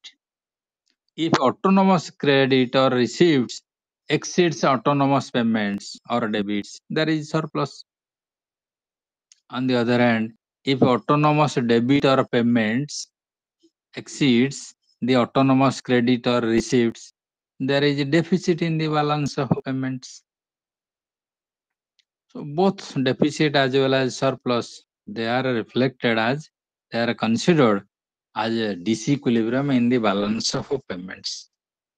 So then why do disequilibrium arise? तापर हमरो तम मन रे doubt आसी पर काहे की इटा होउची. So there are different causes.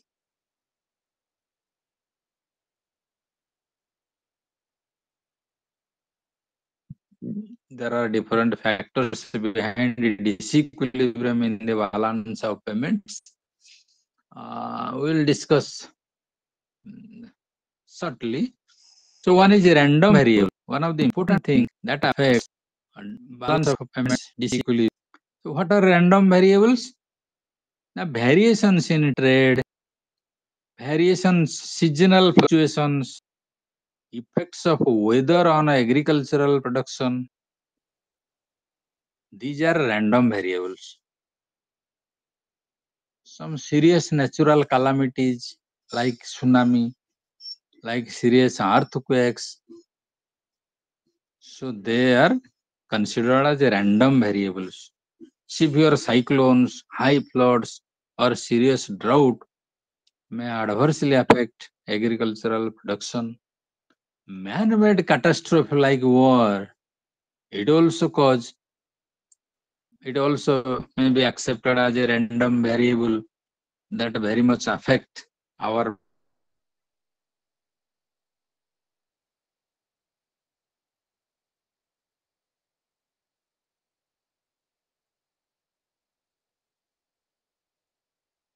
रूस आउ सेटा जुझ चलछि रूस रो कहा संगे जुझ चली को हेलो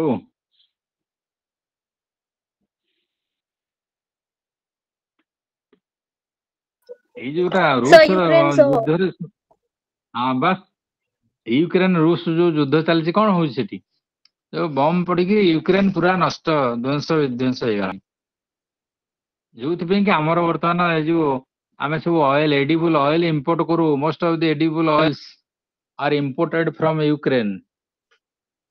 ଯୋଉଥିପାଇଁ ଆମର ଯୋଉ ସେ ସନଫ୍ଲାୱାର ହେଲା କି ଏଗୁଡାକ ସବୁ ରେଟ୍ ବଢିଗଲା କାହିଁକି ତେଲ ଭାରତରେ ସେଇଠୁ ଆଉ ଇମ୍ପୋର୍ଟ ହଉନି ସେଟା ତାଙ୍କର ଇଣ୍ଡଷ୍ଟ୍ରି ସବୁ ଅଲରେଡି ଡେଷ୍ଟ୍ରଏଡ୍ କ୍ଲୋଜ୍ଡ ତେଣୁ ସେଇଠି ଆମେ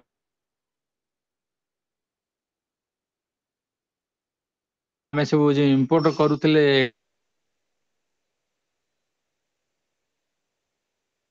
edible oil soybean ଖାଇବା ତେଲ sunflower oil ଏଗୁଡା ସବୁ ସେଇଠି ଆମର ରେଟ୍ ବଢିଗଲା ତେଣୁ ଇଏ ଗୋଟେ ଭେରିଏବଲ ବୋଲି ଆମେ କାଉଣ୍ଟ କରିବା ଯୋଉ ୟୁକ୍ରେନ ରେ ଯାହା ହେଲା ଅବସ୍ଥା ଯୋଉ ଯୁଦ୍ଧ it is not natural, it is man made.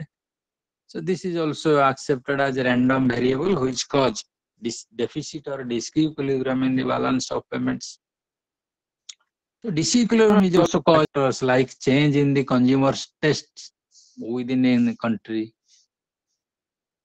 changes in the taste and preference of the consumers for a good, either in the home country or in the foreign countries. So naturally it affects export and imports as well. ଆମର ଯୋଉ time ରେ change ହଉଛି taste change ହଉଛି ଆମେ ଗୋଟେ ଜିନିଷ test ଆମେ ବି ଗୋଟେ ଏକ୍ସାମ୍ପଲ ଆମେ ନବା ସେ ଯୋଉ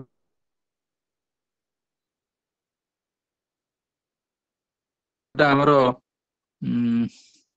palm oil ଆମେ କନଜ୍ୟୁମ କରୁଛୁ ବହୁତ କମ ରେଟ ରେ ମିଳୁଛି but it has a side effect. ତେଣୁ ସେଇଟା ଯେତେବେଳେ ଆମ ପ୍ରୁଭ ହେଇଗଲା ସେଇ କେସରେ ପାମ ଅଏଲ ର ବର୍ତ୍ତମାନ ଡିମାଣ୍ଡ କମି ଯାଉଛି ବୁଝିଗଲା ସେଇଠି ଯୋଉ କଣ୍ଟ୍ରି ମାଲେସିଆ ଇଣ୍ଡୋନେସିଆ ଆମେ palm oil use quantity import କରୁଥିଲେ ତାହେଲେ ତାଙ୍କର ଏକ୍ସପୋର୍ଟ କମିଲା ନା ନାହିଁ so due to a change in the taste and preference of Indian consumers for the good the palm oil so there has been a reduction in the export of palm oil from Indonesia Malaysia. So this is an example.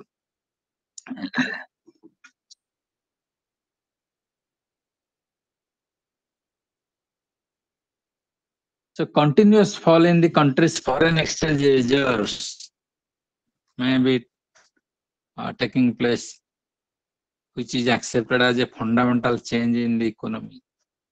Excessive capital outflow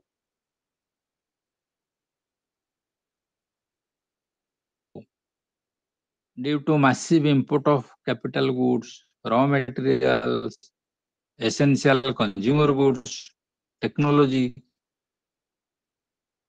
So this cause a fundamental change in the balance of payments of a country. ଆମେ ଯଦି excess amount of import କରିବା ପରେ ଯୋଉଟା ଆମର maybe 91 ପୂର୍ବରୁ ହଉଥିଲା we were importing almost every good from foreign countries. There was not a cycle producing unit in India. So you are importing cycles, we are importing pins, we are importing soaps, we are importing wheat, we were importing everything. So our import cost was very much higher. As a result, there was a huge deficit in our balance of payments. Now we have also a deficit. With the liberal trade policy followed by India, our export have increased, no doubt, but import has also increased. So there is a deficit. Deficit is increasing, no doubt, but there is a decline in the amount of goods and services, in the number of goods and services that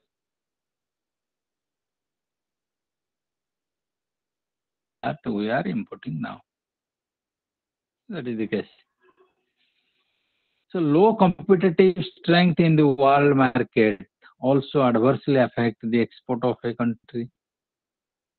So goods supplied by a country, say maybe India. So our goods, the goods produced in India, may be not suitable, maybe not up to the standard as the goods produced in USA.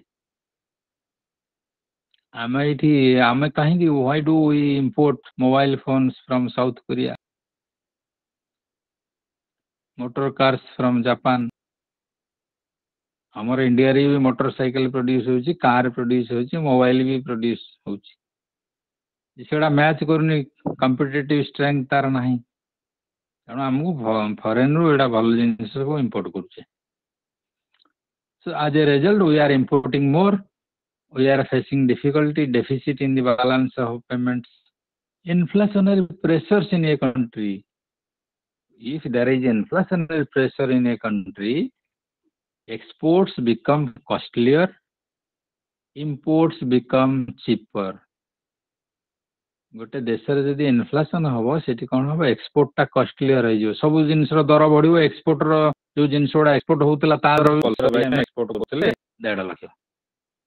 हमर inflation बढ़िया, inflation बढ़िबो मतलब सेई bike टा 2 लाख हो गेला, कोन हबो सेठी export कमी जीवो ना नहीं ना अधिका हबो? Due to price rise, due to inflationary price rise, suppose the cost of the price of a bike that was exported earlier, it was 1,50,000. Now it has gone up to 2 lakh. What will happen to our export? जो bike टा में export करथले पूर्वरु jar दाम थिला 1.5 लाख, वर्तमान 2 लाख हो गेला price rise हेबार, ताले export कमी जीव ना क्या हबो? को पिले को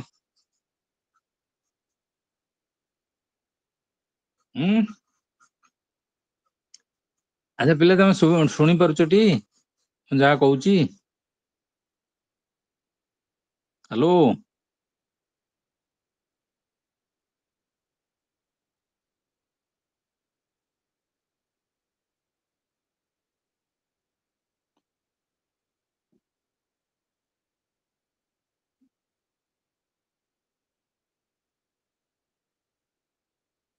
ओके ठीक अछि, मु ताले कहि देउची। वर्तमान कोन हला हमर जो due to price rise, export has become costlier, so the foreigners they will have to make more payment to get the same bike, so they will it will reduce export. Imports will be easier, cheap, import Rodan cheap होबो, सस्ता है जो imports cheap है कोन होबो, we will import more, so deficit will be larger, deficit आस्ते आस्ते बढ़ी बढ़ी जीवो। So in addition to the random variables and fundamental changes,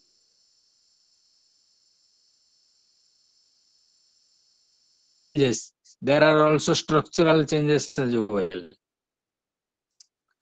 The structural changes take place due to technological changes, due to restrictions on the field, in the field of imports and exports.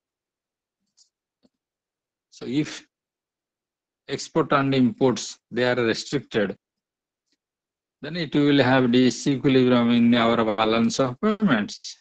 Cyclical fluctuations are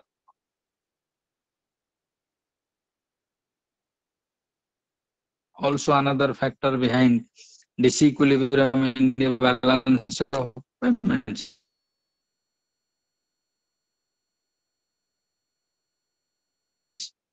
So we know that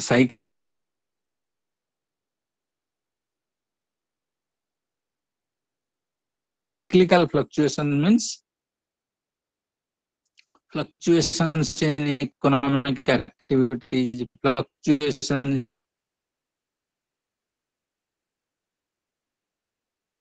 in production, output, employment, export, import, like that. So during boom, production increases, export also increases.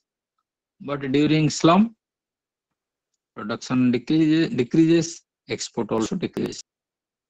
Exchange rate is exchange rate.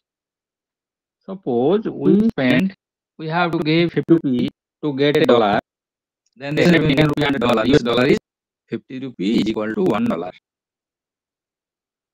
This is the exchange rate. So exchange rate is fixed either by the government or it is fixed in the by the market forces of demand and supply. ये जो exchange rate टा को rate रे गोटे country रो currency अन्य गोटे country रो currency सहित exchange हो, सेटा दी प्रकार स्थिर होवे। गोटे हला गवर्नमेंट फिक्स करे जोटा अर्लियर होतला हम इंडिया रे किंबा हमें मार्केट फोर्सेस जदी फिक्स करंती सेटा हला flexible exchange rate so exchange rate which is fixed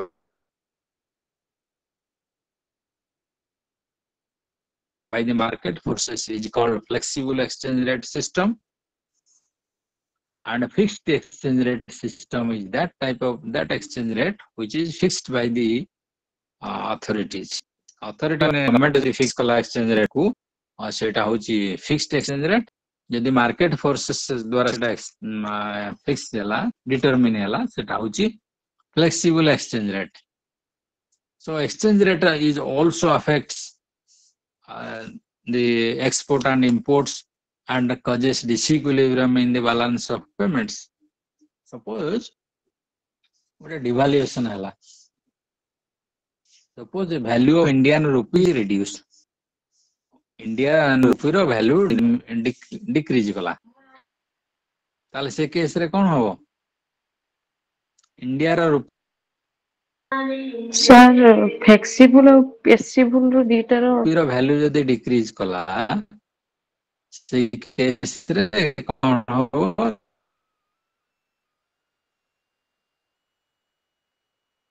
ना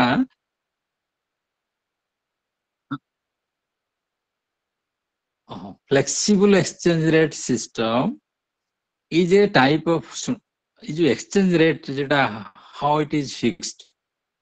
Exchange rate means the rate at which one country's currency is exchanged for another country's currency. This is the rate. Jeta mo example कहली suppose we have to spend 50 rupee to get a dollar. The exchange rate between Indian rupee and US dollar is 50 rupee to $1. How this is fixed? Who fixes this rate? ये जो 50 टंका देले आमे गोटे dollar पाइया एटा की fix करंती सेटा दीटा system अछि गोटे हला fixed exchange rate system so fixed exchange rate is fixed by the authority by the maybe the government or maybe the central bank as a representative of the government. तेणु सेठी जदि exchange rate टाकू सरकार बा तांकर representative हिसाब रे central bank fix करिवो so it is fixed. It does not depend on the market forces. That's why it is called a fixed exchange rate system. Out of the flexible or floating exchange rate is determined by the market forces of demand and supply. जदि market force जो demand और supply द्वारा fix होला exchange rate टा सेटा होची flexible exchange rate परिवर्तनशील एटा स्थिर ओडिया रे हम कहले एटा स्थिर विनिमय हार एटा परिवर्तनशील तेणु मार्केट फोर्सेस द्वारा जदि एटा डिटरमिन होला दैट विल बी सर ये वेरिएबल टेम्पररी कॉस्ट सेटा तो हां हाँ वेरिएबल एक्सचेंज रेट था फ्लोटिंग और फ्लेक्सिबल एक्सचेंज रेट सिस्टम से और फिक्स्ड बोले गवर्नमेंट जदी फिक्स कला सेटा किछि दिन पे रहिबो जोटा आगुर होतला हमर इंडिया रे 91 पूर्व फिक्स्ड एक्सचेंज रेट सिस्टम थिला exchange rate was fixed by the government हमको एतिकी टंका डॉलर एतिकी डॉलर देले ये सॉरी एतिकी टंका देले गोटे डॉलर पाया कि एतिकी टंका देले गोटे पाउंड पाया सेटा गवर्नमेंट स्थिर करथला आगुर किंतु वर्तमान सेटा मार्केट फोर्स द्वारा स्थिर होउची वेरिएबल सेति पे आज अच्छी गोटे डॉलर 50 टंका देले गोटे डॉलर पहुंचे काली की सेटा 60 हेई पारे 55 हेई पारे 70 हेई पारे 45 भी हेई पारे. So this depends on demand for Indian rupee, supply of Indian rupee, demand for dollar and supply of dollar. चारटा जिनस अछि demand for dollar, demand for rupee, supply of rupee, supply of dollar. सेटा तो market force है को तेणु सेठी change हेले कोन हो play जो exchange rate change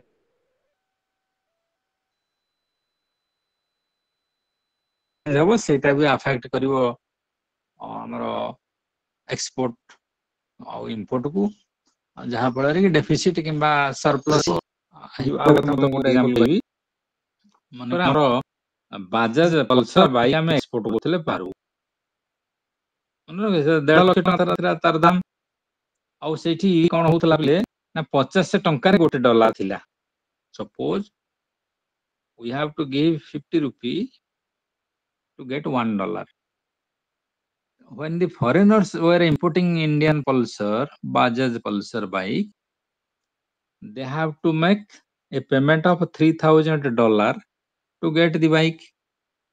ଯେହେତୁ ଡଲାର ଆକାରରେ $1 କ 50 ଟଙ୍କା, 1.5 ଲକ୍ଷ ଟଙ୍କାର ବାଇକ୍ ଡଲାର ଆକାରରେ ସେମାନେ କେତେ ଦବାକୁ ପଡୁଥିଲା ତାଙ୍କୁ? 1.5 ଲକ୍ଷ divided by 50, that was equal to $3,000. $3,000 ଦେଲେ ଗୋଟେ ପଲ୍ସର ବାଇକ୍ ସେମାନେ ଆଗରୁ ଇମ୍ପୋର୍ଟ କରୁଥିଲେ। ବାଜାଜ ପଲ୍ସର ବାଇକ୍ ଟା ଏକ୍ସପୋର୍ଟ ହଉଛି ଅନ୍ୟ ଦେଶକୁ, ହେଲା। ବର୍ତ୍ତମାନ ସପୋଜ କଣ ହେଲା, rupee has devalued, value of rupee has declined, and now 75 rupee, we have to pay 75 rupee to get $1. ବର୍ତ୍ତମାନ ମାର୍କେଟ ଫୋର୍ସେସ୍ ଯୋଗୁ ମନେକର ସପ୍ଲାଏ ଇଣ୍ଡିଆନ ମନିର ସପ୍ଲାଏ ଅଧିକା ହେଲା କି ଗଭର୍ଣ୍ଣମେଣ୍ଟ ସେଟା ଡିଭାଲୁଏସନ କଲା, କୌଣସି ଜିନିଷ ଆମେ ଆହୁରି ଡିଟେଲ ଡିସ୍କସନ କରିବା। ସେ ଯାହା ଯୋଉ କୌଣସି କାରଣରୁ ଯଦି ଆମର ଭାରତୀୟ ରୁପି ତାର ଭ୍ୟାଲ୍ୟୁ ଏବେ କମିଗଲା $75 ହେଲା, ସେଠି କଣ ହେଲା? Sir, sorry to interrupt you, but ଯଦି ଗଭର୍ଣ୍ଣମେଣ୍ଟ ସେଥିରେ ଇଣ୍ଟରଫେୟାର ନ କରିବ ତାହେଲେ ଡଲାର ଭ୍ୟାଲ୍ୟୁ ତ ମାର୍କେଟ ଉପରେ ପୁରା ଡିପେଣ୍ଡେବଲ ହେଇଯିବ। ହଁ ହଁ ହଁ, କାରଣ ବର୍ତ୍ତମାନ ଆମର ଯୋଉ freely floating exchange rate system, ଆଗରୁ ମ୍ୟାନେଜ ଫ୍ଲେକ୍ସିବିଲିଟି ପୁଣି 2-3 ପ୍ରକାର, ବୁଝିଗଲା ବୋଲେ? ଆଜ୍ଞା ଗୋଟେ freely floating exchange rate system ଗୋଟେ ଅଛି, ଯୋଉଟା ଏଣ୍ଟାୟାରଲି ମାର୍କେଟ ଫୋର୍ସ ଉପରେ ଡିପେଣ୍ଡ କରେ। ଯୋଉଟା ତମେ ଦେଖୁଥିବ ଆମର ସୁନା ରେଟ୍ ଦୋକାନରେ ଆଜି ମରା ହେଇଯାଉଛି, ଟୁଡେସ୍ ଗୋଲ୍ଡ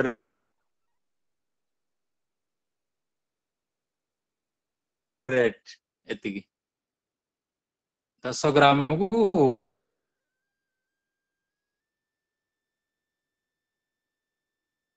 80,000। ହୁଏତ ଆଉ 2 ଘଣ୍ଟା ପରେ ସେ 78,000 ହେଇପାରେ, 81,000 ବି ହେଇପାରେ। ସେ ଫରେନ୍ ଏକ୍ସଚେଞ୍ଜ ମାର୍କେଟରେ ସେମିତିଆ, ଆଜି ଅଛି ଡଲାର $50, ନା ଅଧିକା ହେଇଗଲା, ଇଣ୍ଡିଆନ ରୁପିର ଭ୍ୟାଲୁ କମିଗଲା। ଏବେ ଆମକୁ we have to make a payment of 75 rupees to get $1। 50 ଟଙ୍କାରେ ଆଗରୁ $1 ମିଳୁଥିଲା, ଏବେ 75 ଟଙ୍କା। ତା ଅର୍ଥ ଏବେ 1,50,000 ଟଙ୍କାର ଯୋଉ ବାଇକ୍ ସେ କେତେ ଡଲାରରେ ପାଇବେ? ଆଗରୁ $3,000 ଦେଲେ ଗୋଟେ ବାଇକ୍ ପାଉଥିଲେ, now they have to pay $2,000। କାହିଁକି ନା 1,50,000 divided by 75, 2,000। ତେଣୁ ବର୍ତ୍ତମାନ ଫରେନ୍ ରେ ସେମାନେ $2,000 ଦେଲେ ଗୋଟେ ବାଜାଜ ପଲ୍ସର ବାଇକ୍ ପାଇଲେ। ଆଗରୁ they have to spend $3,000। So now they find that Indian bike has become cheap. So demand for Indian bike will increase, our export earning will be higher। Sir ଏଇ କେସରେ ଆମର ହେଲେ କୋଉ କୋଉ ଫ୍ୟାକ୍ଟର୍ସ ଗୁଡା ଯୋଉ ଅଛି ଯୋଉଟା ମାନେ ଇମ୍ପାକ୍ଟ କରୁଛି ଆମର ଭ୍ୟାଲ୍ୟୁ କମ ଆଉ ଇନକ୍ରିଜ ରେ? ମାନେ ଏକ୍ସଚେଞ୍ଜ ରେଟ୍ କୁ କୋଉ ଫ୍ୟାକ୍ଟର୍ସ ଗୁଡା ଆଫେକ୍ଟ କରୁଛି, ସେଇଆ ତ? ଆଜ୍ଞା Which factors ହଁ affect sir. the exchange rate? This is your question. So we will discuss all these things. So next thing that we have to discuss, why there is disequilibrium.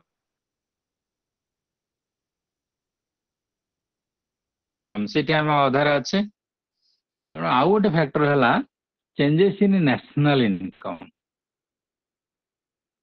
So changes in the national income of a country also cause deficit or balance surplus in the country's balance of payments. If a country is already at full employment level, then other increase in national income will have inflationary pressure, inflationary price rise. So inflationary price rise, if it takes place, what will happen? Imports will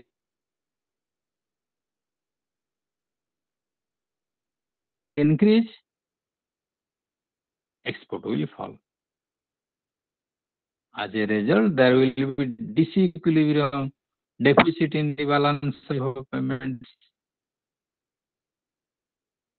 changes in price level, जोटा हम टिके पूर्व discussion करते inflation, deflation, they also cause disequilibrium in the balance of payments. If there is inflation, price of export will increase. $3,000 ଜାଗାରେ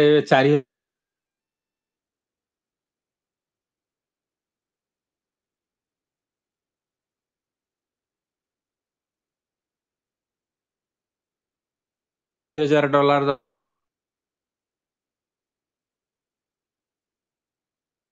ଦବାକୁ ପଡିବ ଗୋଟେ Bajaj Pulsar bike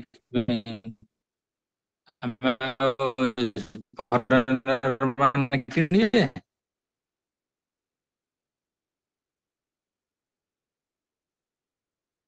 ନା so capital movements ଗୋଟେ factor, another factor behind disequilibrium is capital movements.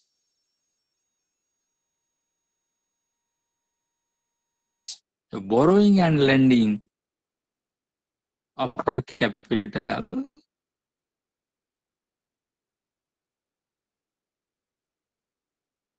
they very much affect disequilibrium.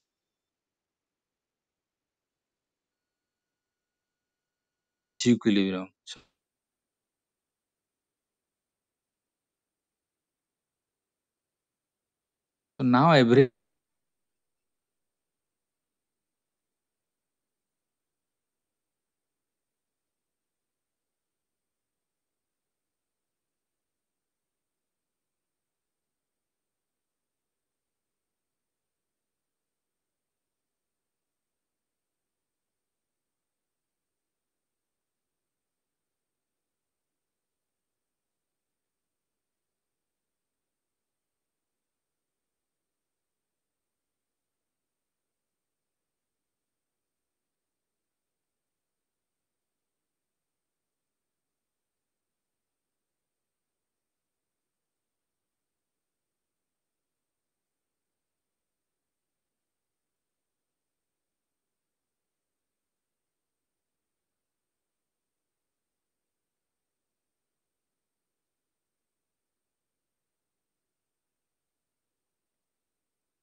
Hello का पाखरे WhatsApp group link अछि ଟିକେ शेयर करन ହେଇଗଲା ସାରଙ୍କର କୋଡ୍ ହେଇଗଲା ସାର୍ କ୍ଲାସ୍ କିଏ ଆଗରୁ ଆଟେଣ୍ଡ କରିଛ ଟିକେ ନୋଟ୍ ଟିକେ ସେଣ୍ଡ କରିଦବ।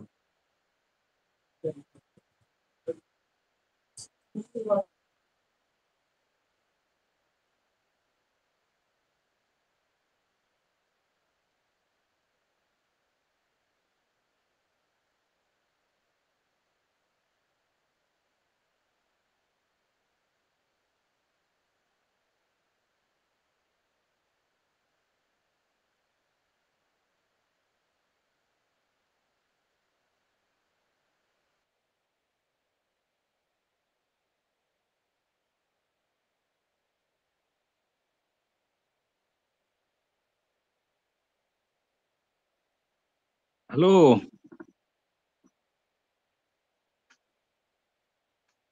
hello ठीक है Yes, Yes, sir. sir. ଶୁଭିଲା ଏବେ କି? ହଁ ସାର୍ Yes, ଏବେ sir. କୁହନ୍ତୁ ସାର୍ ଶୁଭୁଛୁ। ହଁ ଆମେ ଏବେ just final discussion କରିଦବା ଯେ how to ହୁଁ। ହଁ ଠିକ how could we correct this if there is exit of equilibrium। ଆଉ ଠିକ 2-4 ମିନିଟ ଆମେ ପଢିବା ଟାଇମ ସାରିଦବା ଏଇ ଚାପ୍ଟର ଟା। So one of the major factor, major issue, major reason is devaluation. Devaluation is also known as expenditure policy. So what is devaluation? The devaluation means deliberate official reduction in the value of the home currency. If the value of the home currency is devalued, is reduced by the government, this is called devaluation. So, in 1991, we have a serious economic crisis. So during that time, Indian rupee was devalued. So what is its impact? When Indian rupee was devalued means value of Indian rupee has reduced. That means our export has become, this will reduce our, increase our export. जोटा मो example तुमको देली 50 टंका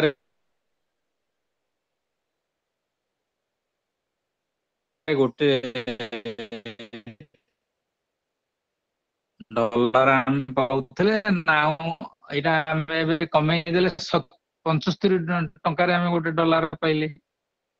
तार तो dollar रो value बढ़िला ना Indian rupee रो वैल्यू बढ़िला? Earlier the exchange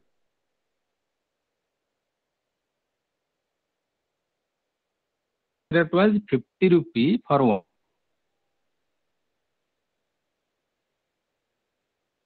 $1.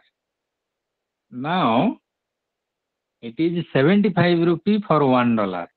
So value dollar रो वैल्यू बढ़िला, रुपी रो वैल्यू कमी गला।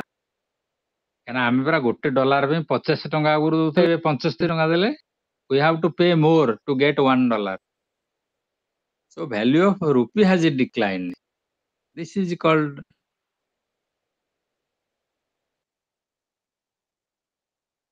devaluation. अच्छा ସେଇଠି decline ହବାରୁ ଆମେ ଯୋଉ 1,50,000 ଟଙ୍କାର ଯୋଉ ବଜାଜ ପଲ୍ସର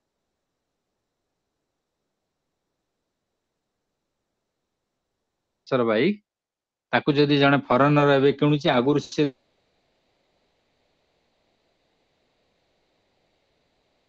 ଦଉଥିଲେ $3,000 50 ଟଙ୍କା ରେଟରେ, ଏବେ $2,000 ଦେବେ। So they are glad to import Bajaj Pulsar bike from India. ତେଣୁ ସେମାନେ ଖୁସି ହେବେ ଯେ ଆମକୁ $2,000 ରେ ଏବେ ବାଜାଜ ପଲ୍ସର ବାଇକ୍ ଗୋଟେ ପାଇଗଲେ।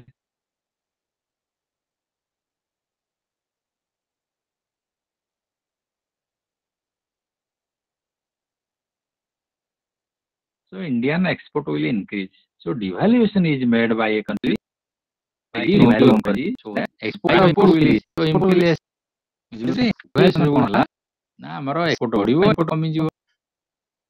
ଆଉ ଗୋଟେ ଜିନିଷ ହଉଛି exchange depreciation। ସେ ଯୋଉ demand supply ତା ଦେହରୁ ସେଇଠି କାମ କରୁଛି କଣ, ଆମେ ଯଦି if the depreciation takes place, then there will be also same impact on the prices of export goods. Disequilibrium will be solved. Adjustment through capital movements is another recourse that a country takes to solve the problem of balance of payments crisis. We may also follow the policy of export promotion and import substitutions, which India was following for a long time.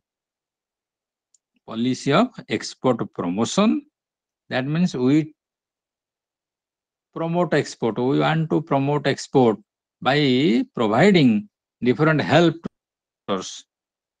And import substitution means substituting the goods which are earlier imported from foreign countries by home made goods. जो जिनिस गुड़ा आम पूर्वर अन्य देश import करते सेगुड़ा जदि आम निज देश उत्पादन होता द्रव्य द्वारा आम सब्स्टिट्यूट करदे that is called import substitution. So policy of import substitution and export promotion are popular in order to check disequilibrium in the balance of payments. So these are the measures which a country can follow to check to solve the problem of balance of payments deficit or disequilibrium. ଆଉ ଯୋଉ କଥା ରହିଲା ଯେ how exchange rate is fixed and which are the factors that act behind the determination of exchange rate. So we will discuss these issues in our next class. ଆମେ ପରବର୍ତ୍ତୀ ଆଉ next କ୍ଲାସରେ ସେଇ ଜିନିଷରା ପଢିବା ଆଗ ଆଉ କଣ କାହାର ଡାଉଟ ଅଛି ମୁଁ ଏଇ ଯୋଉ ଯାହା ସବୁ ଆଜି ଆମେ ପଢେଇଲେ ତାର ମ୍ୟାଟେରିଆଲ୍ସ ମୁଁ ତମକୁ ପୁଣି ଗ୍ରୁପରେ ପଠେଇଦେବି ଆଉ ଆମର ବୋଧେ ଗୋଟେ ବ୍ରେକ୍ ଅଛି Sir. 2-3 ଦିନ ବୋଧେ ଗ୍ରୁପ ରେ ଜଏନ୍ ହେଇନି କା Sir, ସେଠି ଲିଙ୍କ ଅଛି ପୁରା ହଁ କୁହ ପିଲେ sir, ହଁ ହ୍ୟାଲୋ okay. ହୁଁ ହୁଁ ହ୍ୟାଲୋ Extra classes କରିବେ କି?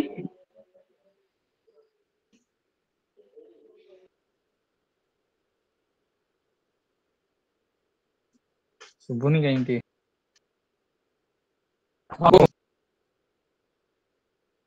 ଓ Sir, କହୁଥିଲେ କି extra classes ହେଇପାରିବ କି? ଯୋଉମାନେ those who are unable to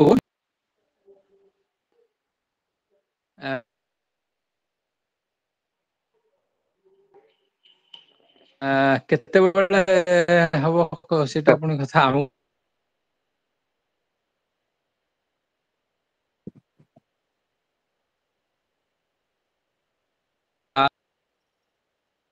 hello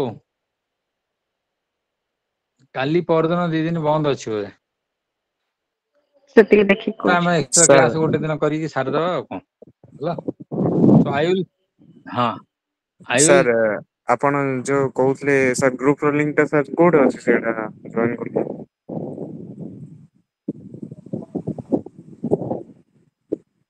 hello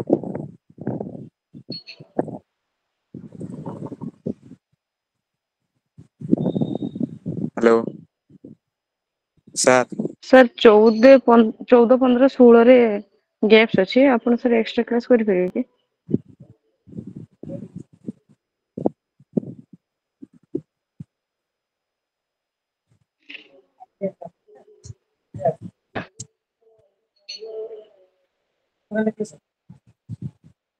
ହଁ ହଁ ଠିକ ଅଛି so thank you all I will send the materials sir in the group 5 ରୁ 7 ହଁ କୁହ ସାର୍ ମେଟେରିଆଲ୍ସ ଯୋଉଥିରେ ଆସୁଛି ସେ ଗ୍ରୁପ ରେ ସାର୍ ଜଏନ୍ ହବା ଲିଙ୍କ ଟା ଟିକେ ସେୟାର କରିଦେବି କି ନମ୍ବର ତମର କେମିତି ପାଇବି ସାର୍ ଶୁଣ ହ୍ୱାଟ୍ସଆପ ଖୋଲିଲେ ଗୋଟେ ଆସିବ ଗୋଟେ ଗ୍ରୁପ ମାରିବ ସର୍ଚ୍ଚ ରେ ଇଗ୍ନୋ ଆଜ୍ଞା ଜୁଲାଇ 2024 ଆଜ୍ଞା ବୁଝିଗଲା ସେଇ